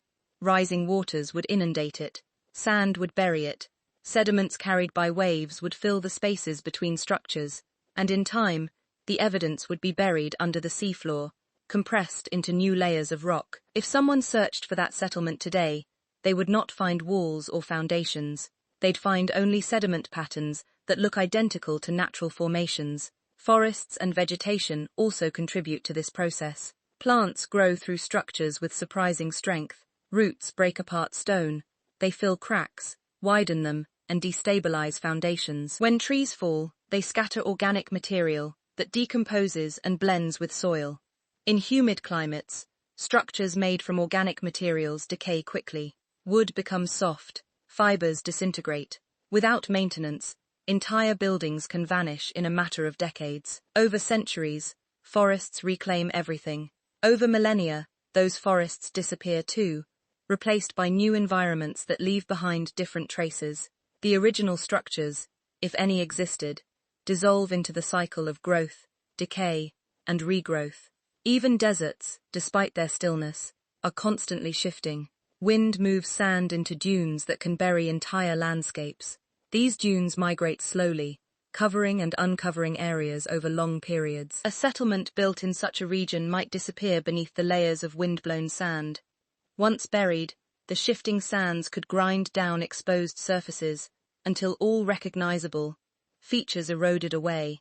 What remains might be compacted into sandstone over millions of years. Sandstone once formed holds few details. It smooths out whatever was originally there. Ice works differently, but just as effectively.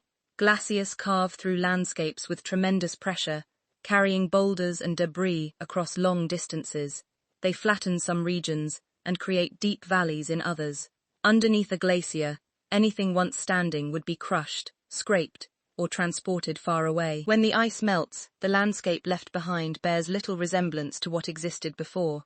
Layers of till cover everything. Rocks scattered by the glacier create patterns that look intentional, but are entirely natural.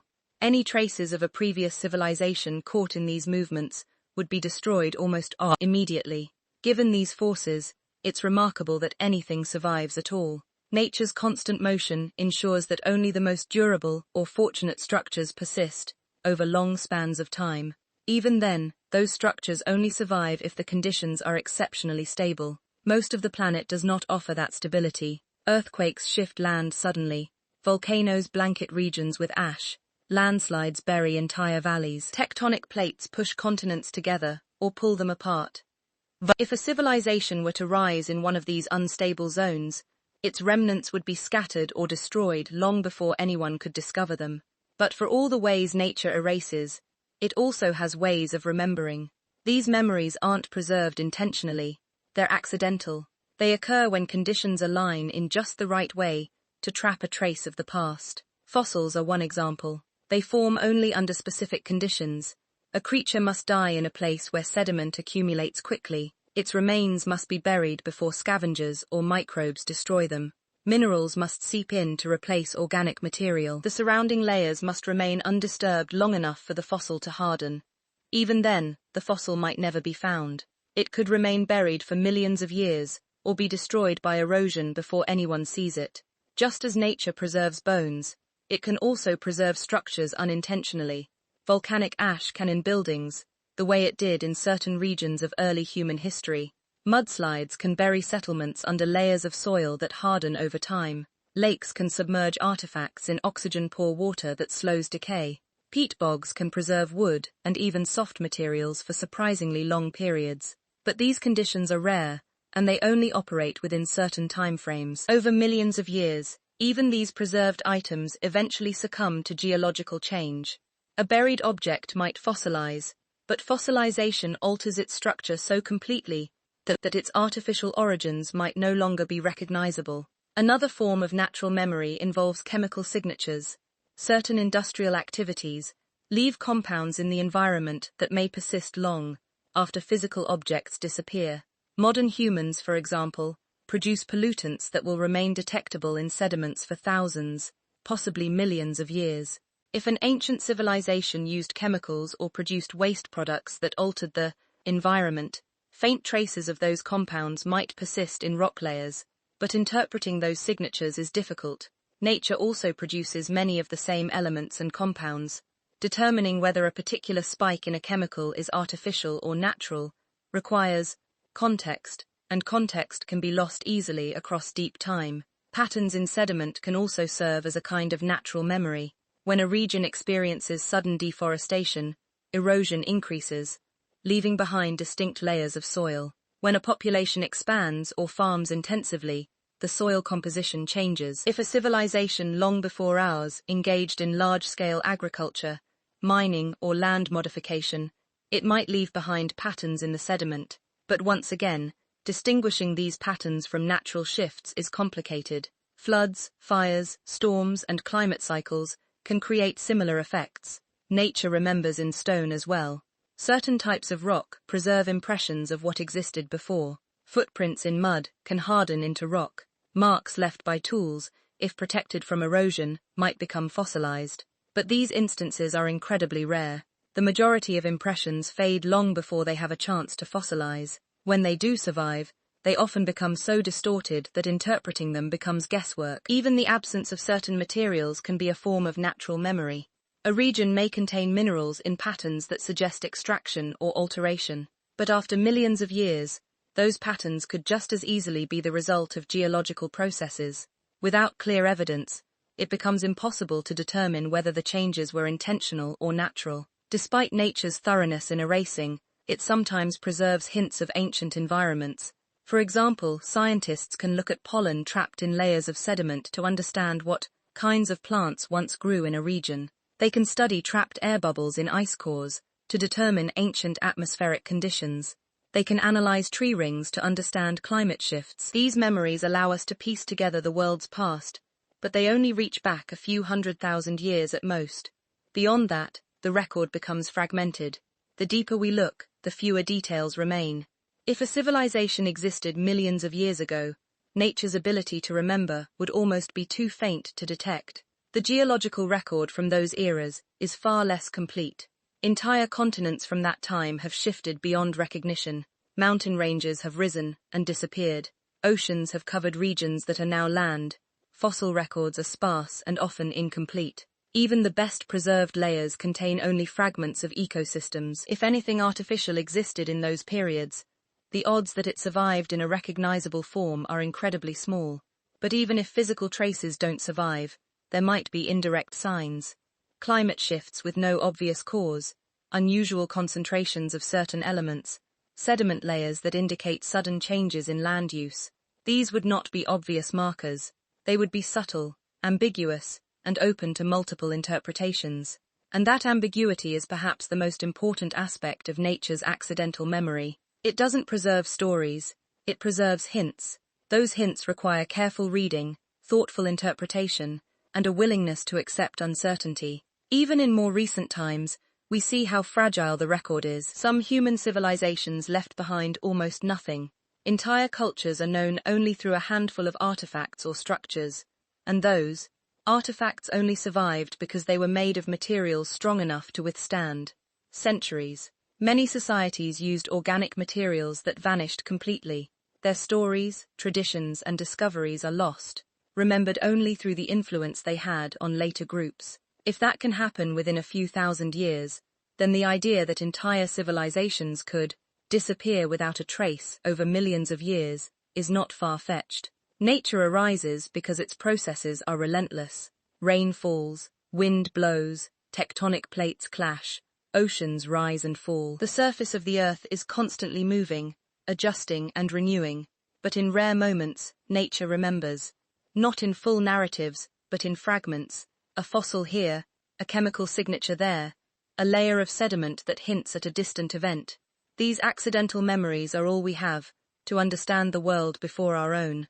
They show us that while the past is mostly hidden, it isn't entirely gone. There are moments in human history that feel uncannily familiar, even when they take place thousands of years apart. Patterns repeat themselves in ways that make it seem as if we're walking along an old path, rather than forging a new one. You can see these patterns in the rise and fall of societies, in the inventions that seem to appear simultaneously across different regions, and even in the myths that cultures develop without any contact between them. This repeating quality creates the sense that humanity is not moving in a straight line, but circling around ideas and behaviors that have surfaced before. Some people describe this sensation as a form of déjà vu, not in the neurological sense where the brain misfires and mistakes the present for the past, but in a broader cultural sense. It's as if certain themes are woven into human nature so deeply that they re-emerge whenever conditions allow. This reappearance doesn't run felder, Schoffrimanivdiers. This reappearance doesn't run Salmonson in me, but its consistency makes you wonder whether intelligence naturally gravitates toward the same solutions and the same stories, no matter where or when it arises. One of the clearest examples of this repeating pattern comes from early architecture. Without communication, societies across vast distances built structures based on similar principles. They used pyramids, terraces, circular enclosures, and aligned buildings with the movements of the sun and stars. These similarities don't imply direct connection, they simply reflect the fact that people facing similar challenges often come to similar conclusions. A pyramid, for example, is a stable shape that supports weight efficiently. Terracing prevents erosion on slopes. Aligning structures with the sun helps track seasons. These solutions emerge naturally when societies grow large enough to need them. Still, the similarities can feel striking. People who lived oceans apart, separated by thousands of years, created systems that echo one another closely. This sense of recognition extends beyond architecture. Writing systems developed independently in different parts of the world, yet they share certain patterns. Early forms of mathematics, despite being created by unrelated cultures, include comparable ideas about counting, geometry, and measurement. Even early legal systems built to solve disputes in growing communities contain rules that resemble one another. These parallels suggest that intelligence, when given time and stability, follow certain pathways. It's not that one culture taught another, it's that the constraints of the world guide development in ways that lead to similar outcomes. If an intelligent species existed long before humans and faced similar environmental pressures, it might have developed tools, structures, and systems that resemble those we later built. We wouldn't find their artifacts, but we might feel their echo in the way we ourselves solve problems. There's also a sense of déjà vu in the way civilizations rise and fall. The pattern of growth, expansion, imbalance, and decline appears repeatedly across history. A small community grows, develops systems to manage resources, expands its influence, and eventually becomes strained by its own complexity. Changes in climate, resource distribution, or internal stability can push it toward decline. This rhythm isn't unique to humans. It reflects the dynamics of systems in general. Complexity requires energy. When energy becomes scarce or inefficiently managed, systems simplify or collapse. That pattern could shape any civilization, regardless of species or time period. Even myths reflect unusual consistency. Stories about floods appear across cultures, even those separated by vast stretches of time and geography. Myths about earlier ages of the world, often described as times when beings had extraordinary abilities or lived closer to the gods, also appear widely. These stories may reflect collective memory of real events, sea level rise, asteroid impacts, volcanic eruptions, or they may symbolize transitions between eras, but their repetition is striking. People who had no contact told similar stories, as if they were recalling something universal. Language exhibits this tendency as well. Certain grammatical structures appear naturally in unrelated language families. The evolution of languages follows predictable paths. Even the way people think tends to converge around certain frameworks. This doesn't mean we're remembering specific events. It means intelligence responds to the world in patterned ways. But if intelligence has arisen more than once on Earth, these patterns might echo more deeply than we realize. It's possible that some ideas repeat, not because they're universal, but because they were discovered before and resurfaced in new forms. There's another layer to this sense of repetition found in technological leaps. Throughout history, innovations appear in clusters. One culture invents something, and another culture without contact invents a nearly identical concept around the same time. Agriculture emerged independently in multiple regions. Writing did the same. Metallurgy arose in different areas, with only loose or indirect connections. This synchrony suggests that certain advancements become inevitable once societies reach particular stages. If a civilization long before humans reached similar developmental thresholds, it might have followed comparable patterns. Even if nothing physical remained from that earlier civilization, the ideas humans later discovered might mirror those earlier patterns simply because they represent common solutions to recurring challenges.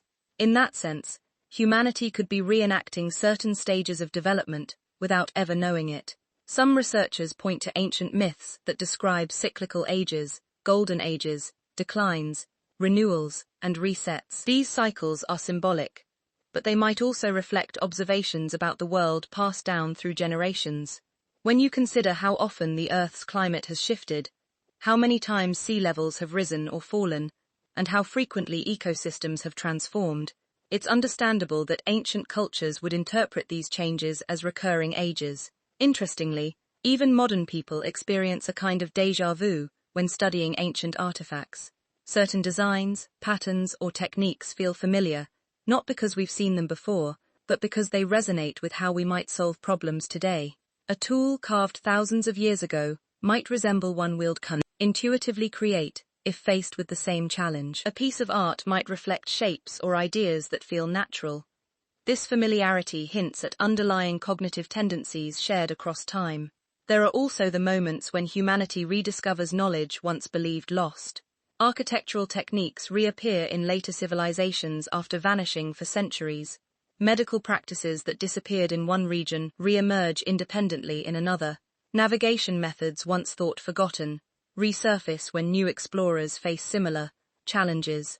These rediscoveries suggest that ideas can return even without direct transmission. Humans repeatedly solve the same problems because the problems themselves remain constant. This creates an intriguing possibility. If a civilization existed long before humans, certain insights they discovered might later reappear in different forms. Not because their knowledge was directly passed down, but because intelligence naturally gravitates towards certain ideas. What feels like ancient déjà vu might be the echo of pathways taken before. It doesn't require evidence of earlier civilizations. It only requires accepting that intelligence is shaped by the same physical and environmental constraints across time. Still, some aspects of human development feel strangely advanced for their context. Certain early cultures demonstrated knowledge of celestial cycles that require long-term observation. Others used mathematical systems that appear more sophisticated than expected. These leaps forward could reflect exceptional individuals, unique environmental conditions, or long traditions of observation. But it's also possible that some of these insights represent rediscoveries of ideas once known, long ago, echoing faintly through the patterns of human thought. The sense of déjà vu extends into art as well. Symbolic shapes, repeated motifs, and recurring themes appear in cultures separated by time and geography. Spirals, circles, and geometric patterns show up repeatedly. These shapes might arise naturally from the way humans perceive the world. They might reflect neurological tendencies or mathematical relationships found in nature, but the repetition creates a feeling of recognition. It's as if certain artistic ideas are waiting in the background of human consciousness, ready to emerge whenever people begin exploring abstract concepts. Even philosophical ideas reflect this repetition. Concepts about the nature of existence, the cycles of life, and the structure of the universe appear in multiple cultures independently. Theories about parallel worlds, hidden layers of reality, or recurring ages are not modern inventions. They've appeared in human thought for thousands of years. These ideas might reflect universal questions that intelligent beings ask. when contemplating their place in the world, but they might also be distant echoes of perspectives explored in earlier cycles of thought. It's worth noting that societies sometimes develop nostalgia for eras they never lived through. They imagine ancestral ages filled with wisdom or harmony. They tell stories about lost knowledge, forgotten technologies, or ancient powers. These stories reveal a deep human feeling that the present is not the peak of time, but one point in a larger sequence. Whether that feeling arises from cultural memory, pattern recognition, or something older, it contributes to the sense that we're participating in something that has unfolded before. On a smaller scale, individuals experience déjà vu when learning new skills. Someone picking up a tool for the first time might use it instinctively. A person encountering a new concept might grasp it quickly. These moments could reflect natural cognitive abilities, but they also show how humans carry underlying frameworks that guide thought and behavior. If earlier intelligent species existed, and if their development followed similar patterns, human abilities might reflect deeper evolutionary tendencies, shaped by environments that have repeated across time. When researchers study cumulative cultural evolution, the way knowledge builds over generations, they discover that ideas rarely disappear completely. They might fade, transform, or shrink to myth, but fragments linger. Those fragments can influence future developments. If something similar happened many cycles ago, the distant memory of earlier civilizations wouldn't remain in stories or artifacts.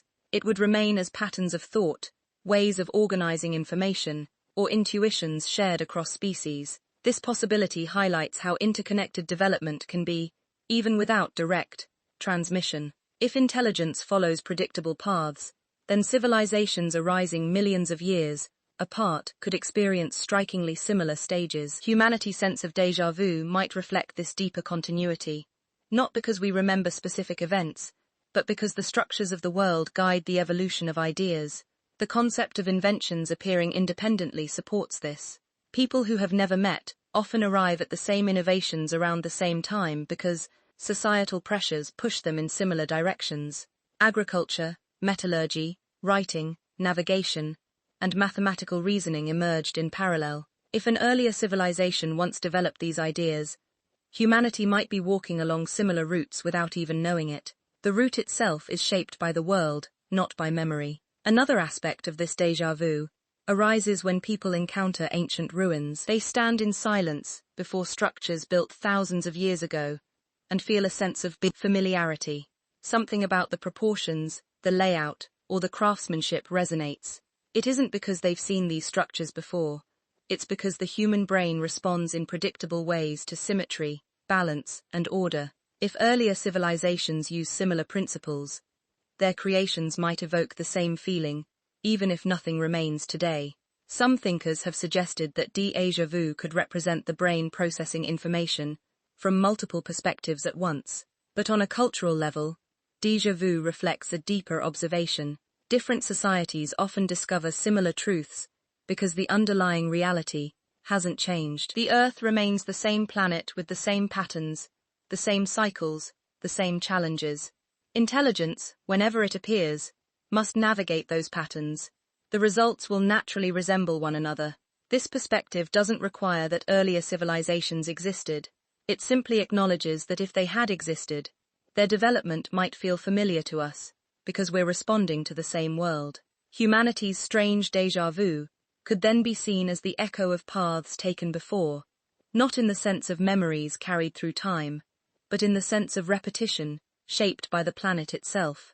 Daily life gives the impression of steady movement forward. You wake up, follow familiar routines, make decisions that seem unique to each moment, and assume the world is progressing in a straight line. But when you step back far enough, the idea of linear progress begins to look more like a comforting illusion than the true shape of things. Many aspects of human experience repeat themselves without people noticing the repetition. These cycles can be subtle, unfolding slowly over generations, or they can be broad, shaping entire eras. And because they move quietly, most people don't realize they've participating in them until long after the cycle has completed its arc. One of the most obvious examples shows up in the growth of societies. As communities expand, they face challenges that appear unique, but are actually familiar. Resource management becomes difficult, conflicts increase, infrastructure becomes strained. These pressures push leaders to develop new systems, strengthen old ones, or reorganize the structure of society. As populations grow, the demand for efficiency rises. This pattern mirrors itself across continents and across time. Each society believes it is confronting unprecedented issues, but the challenges often resemble those faced by civilizations long before. Even technological development follows recognizable loops. The inventions that change the world, from tools to agricultural systems to industrial machines, emerge during periods of need, flourish, then become so integrated into daily life that people forget they're part of a cycle. After a period of stability, new challenges appear, and societies seek innovations once again. This rhythm continues no matter how advanced a society becomes. It's not a straight progression, but an oscillation between stability and adaptation. Human behavior shows cycles as well. Periods of exploration, when people look outward, seek new land, or push into unfamiliar territory, tend to follow periods of consolidation, when communities settle, refine their knowledge, and become inwardly focused. This pattern doesn't require conscious planning. It emerges naturally from the balance between curiosity and comfort, between the desire to expand and the desire to maintain what already exists. Even the spread of ideas follows predictable patterns. A new ideology or cultural movement arises, grows, influences society, then fades only for a similar idea to appear in a later era under a new name. These repetitions aren't accidental. They reflect the underlying needs of people living through different stages of societal change. Challenges return, and when they do, the ideas that once offered solutions return as well, dressed in the language of the current time. Cycles affect the natural world in ways that influence human behavior. Climate patterns shift slowly but consistently. Rainfall increases and decreases across regions. Temperatures rise and fall over centuries. These environmental changes push societies toward expansion or retreat depending on their timing. A period of abundant resources can lead to growth. A period of scarcity can lead to decline. When these conditions shift again, the cycle repeats. Because the cycles unfold slowly, it's easy not to notice them. People live too briefly to see the full arc. They experience only a portion of the pattern and assume that portion represents a beginning or an end rather than a middle. This limited perspective makes history feel like a line rather than a loop. But when researchers examine long-term trends, the loops reveal themselves. Another type of cycle appears in ecosystems. Species expand, reach stability, overpopulate, decline, and stabilize again. This happens whether or not humans are involved. It's a natural rhythm of life. When humans influence ecosystems by farming, building, or altering landscapes, they become part of those cycles as well. They don't control them, they participate in them. And when ecosystems shift in response to human activity, the changes can push societies into new cycles they didn't anticipate. Economic systems also demonstrate cyclical behavior. Periods of growth give way to periods of contraction. Stability turns into volatility. Innovations reshape industries, which then settle into new patterns until the next shift occurs. These economic cycles appear consistently across different regions and eras, suggesting they're not the result of any single decision, but the natural outcome of how humans use resources, create markets, and respond to change. A subtle but important cycle occurs in cultural memory.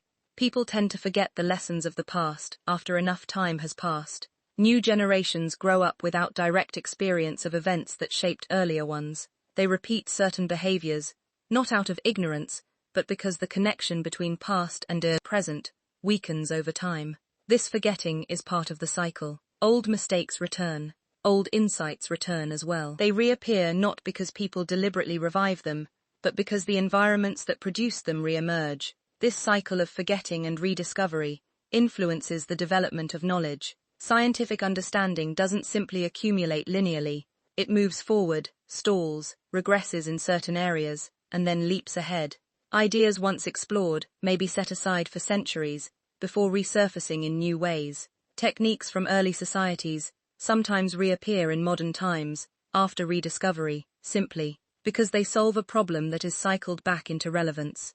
If intelligence has arisen more than once on Earth, it's possible that earlier civilizations experienced similar cycles. They might have developed complex societies, faced environmental challenges, adapted, grown, and eventually declined. Their ideas might have been lost completely, or might have resurfaced indirectly in the way human societies later evolved.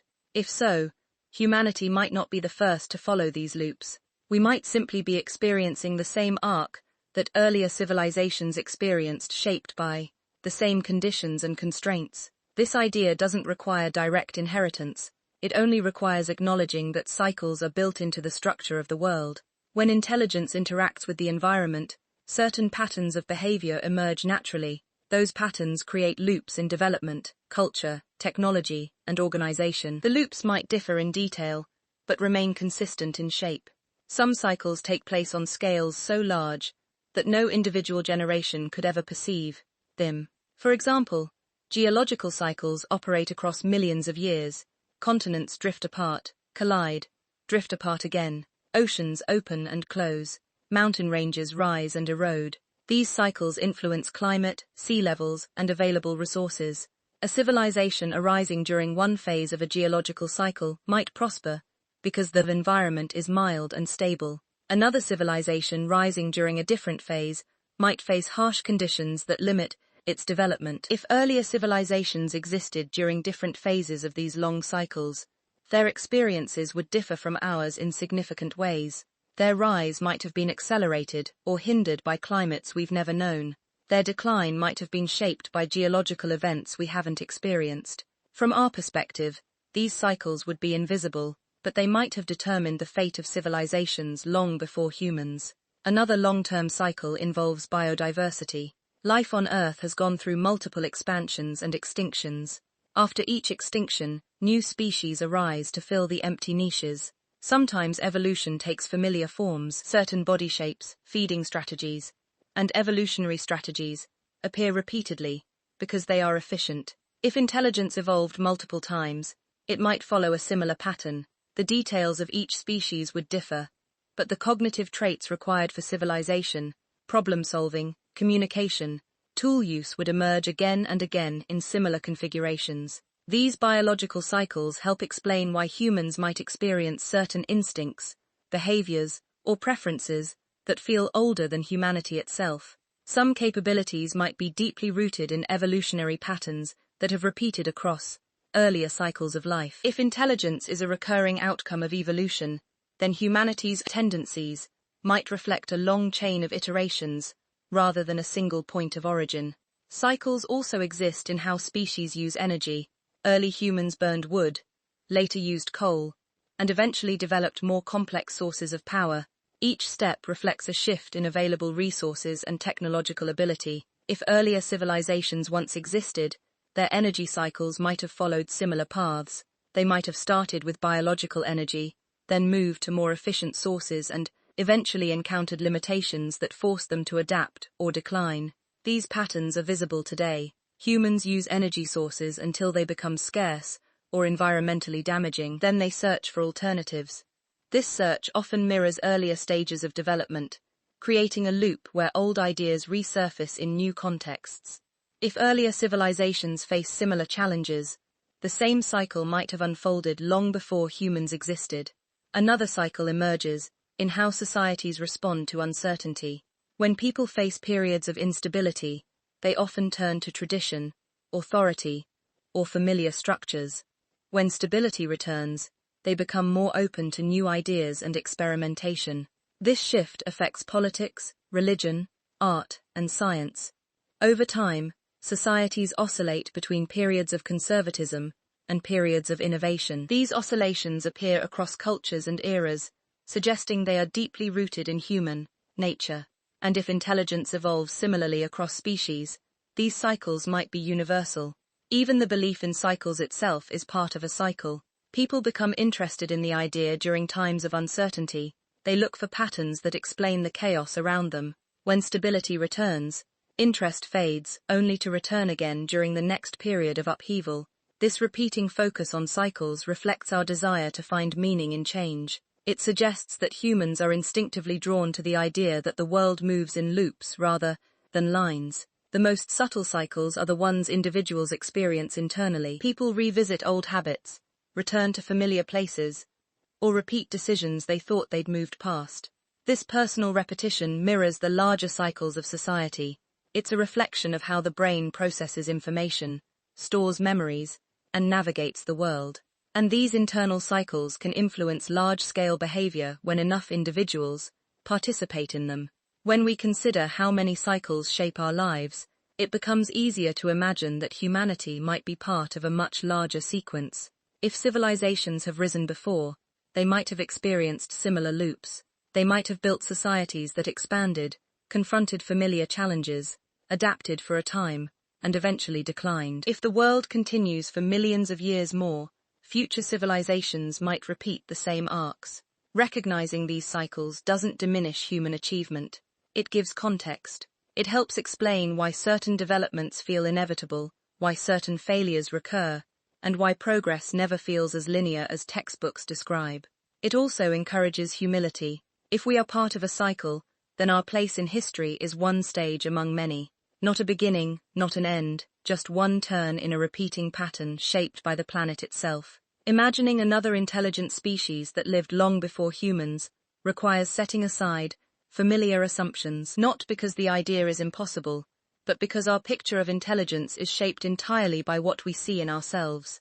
We tend to imagine earlier civilizations as versions of humanity placed far back in time.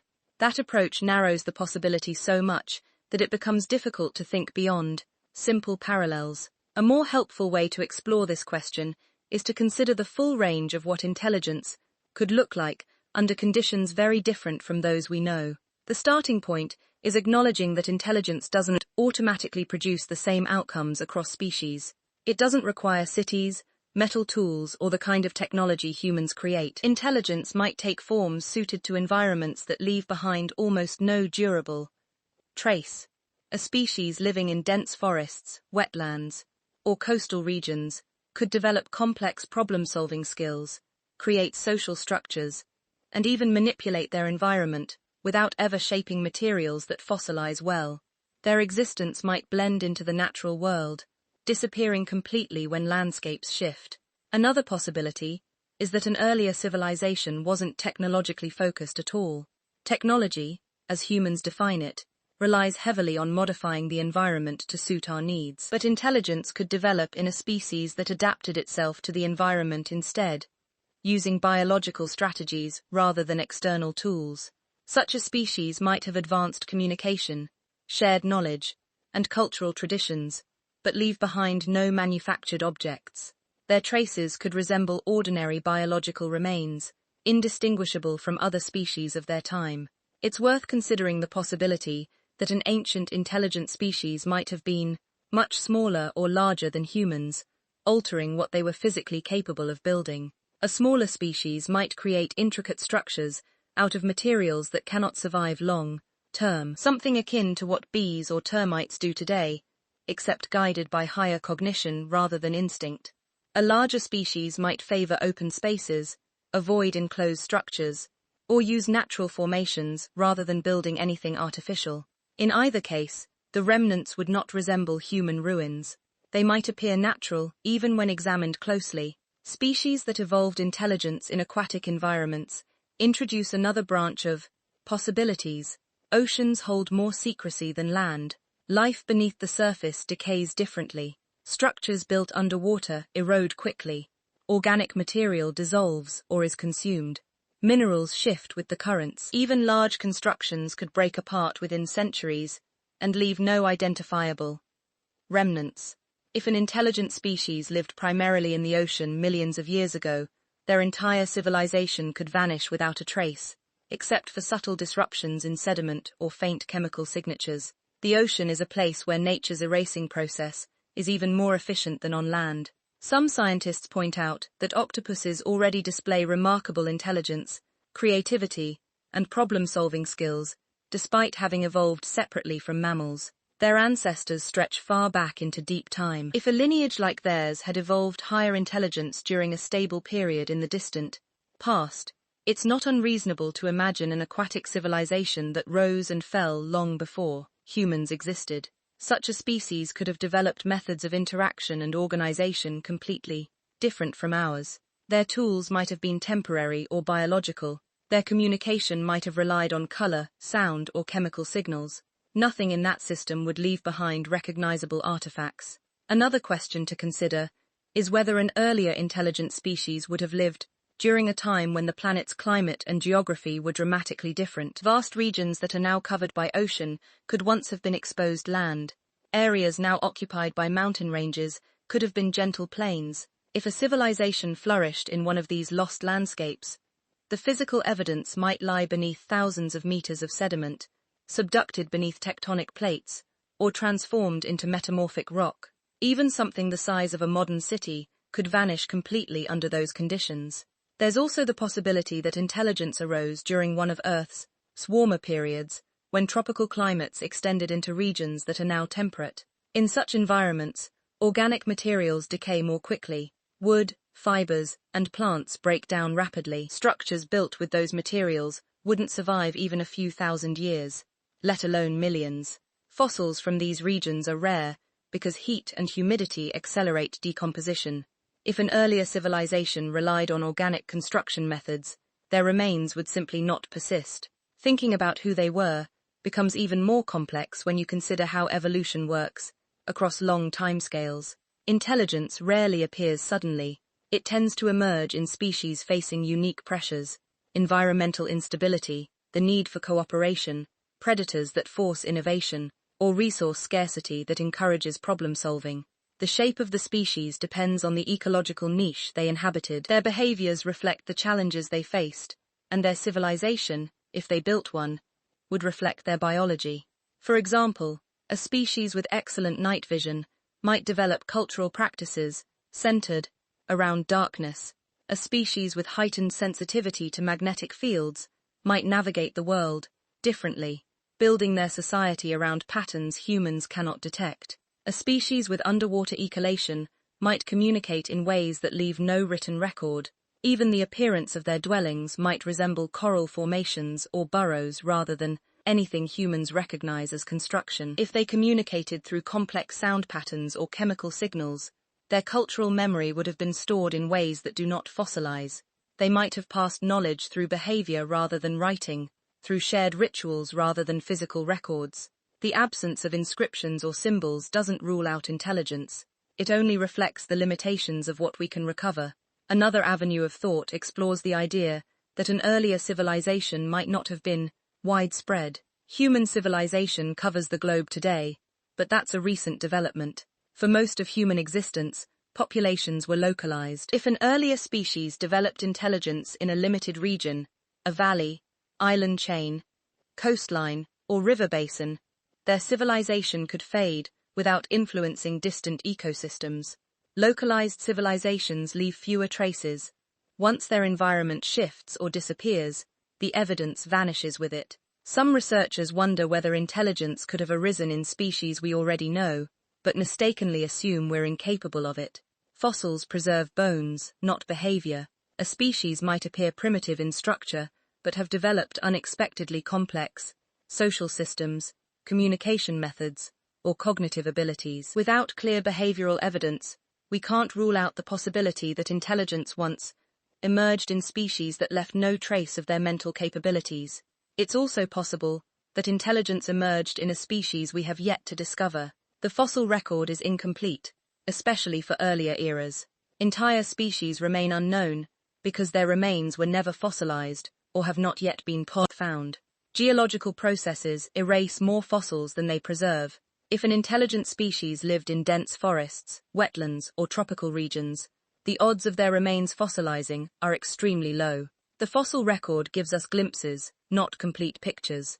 There's also the matter of technological development itself. Humans tend to associate intelligence with industrial progress, but that association is limited to our own experience. A species might reach a high level of cognitive ability without ever developing metalworking or large-scale construction. They might rely on renewable resources, use tools only briefly, or avoid altering their environment extensively. Their impact would blend into natural patterns, leaving behind no clear markers of civilization. A species with advanced biology might have developed ways to manipulate ecosystems subtly, rather than altering them dramatically. Their technology might rely on biological adaptation, cooperative behavior, or environmental management indistinguishable from natural processes. Their innovations could be stored in genes, social structures, or ephemeral materials that don't survive geological time. In that case, the only evidence of their existence would be evolutionary footprints too subtle to identify.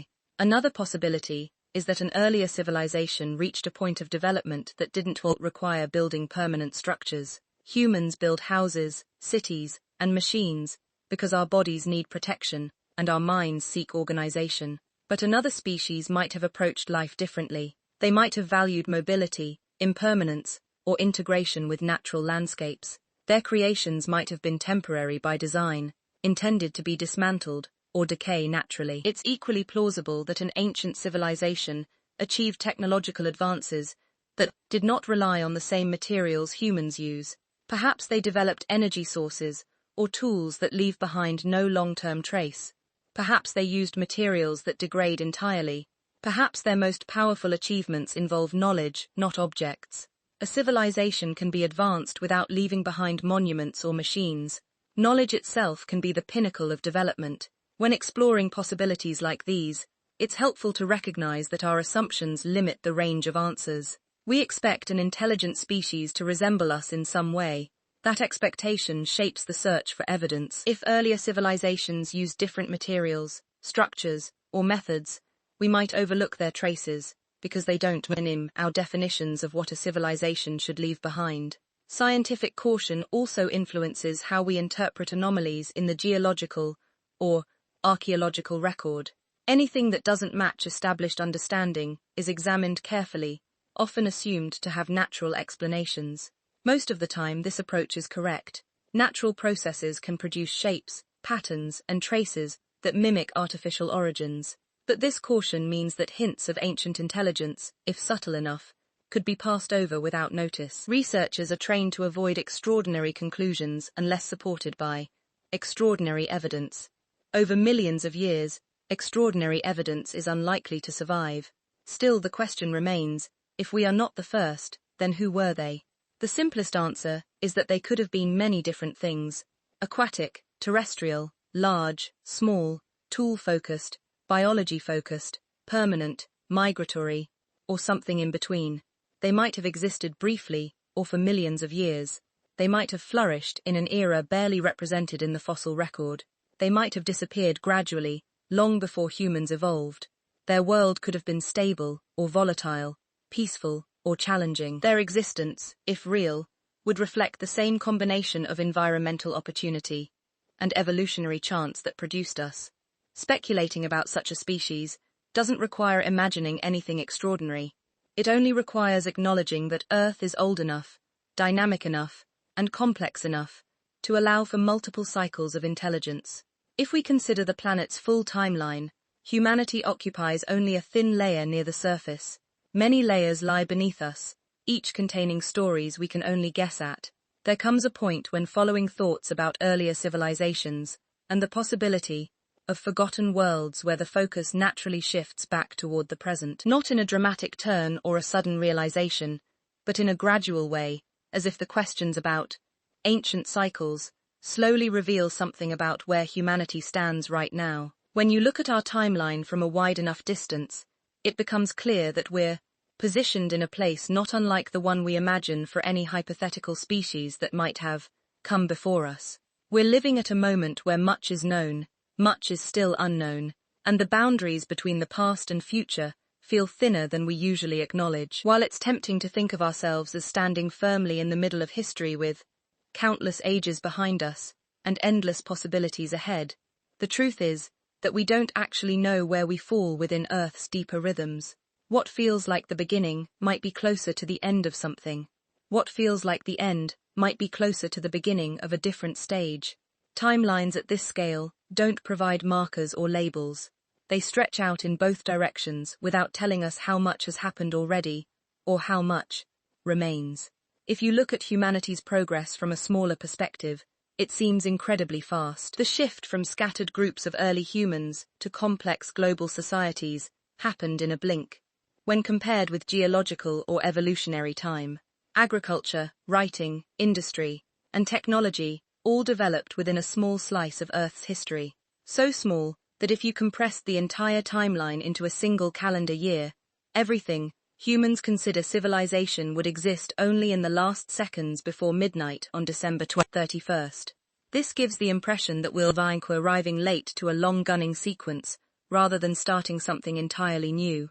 Yet, even with this speed, it's not clear how long our moment will last. Civilizations in the past, the ones we know about, rarely recognized when they were nearing a turning point. They continued their routines, expanded their systems, and made decisions for the future without realizing the conditions around them were shifting.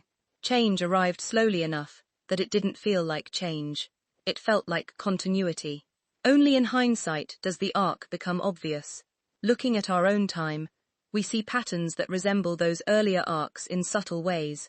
Humanity has grown, expanded, overcome challenges, adapted technologies, and shaped the environment in ways that were once unimaginable.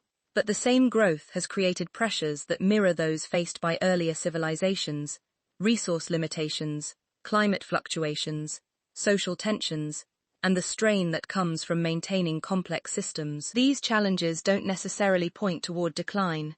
They simply highlight the fact that we're part of a larger cycle, and cycles always involve turning points of some kind.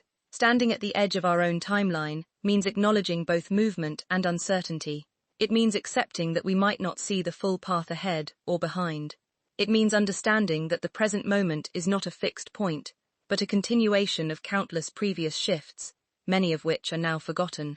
The idea isn't meant to be unsettling, it's meant to bring perspective. It reminds us that our place in history is fluid, shaped by forces much larger than any individual event. Another way to think about this edge is to consider what future beings, whether human or something else, might see when they look back at us. They wouldn't see every detail of our world. They would see patterns. They would see changes in climate, the rise of industry, the spread of cities, and perhaps a few traces of the technologies we now use. They might find chemical layers that indicate our impact on the planet. They might find remnants of structures that manage to withstand time. But much of what we value, our culture, art, stories, beliefs, would be lost unless carried forward in ways that survive beyond material form.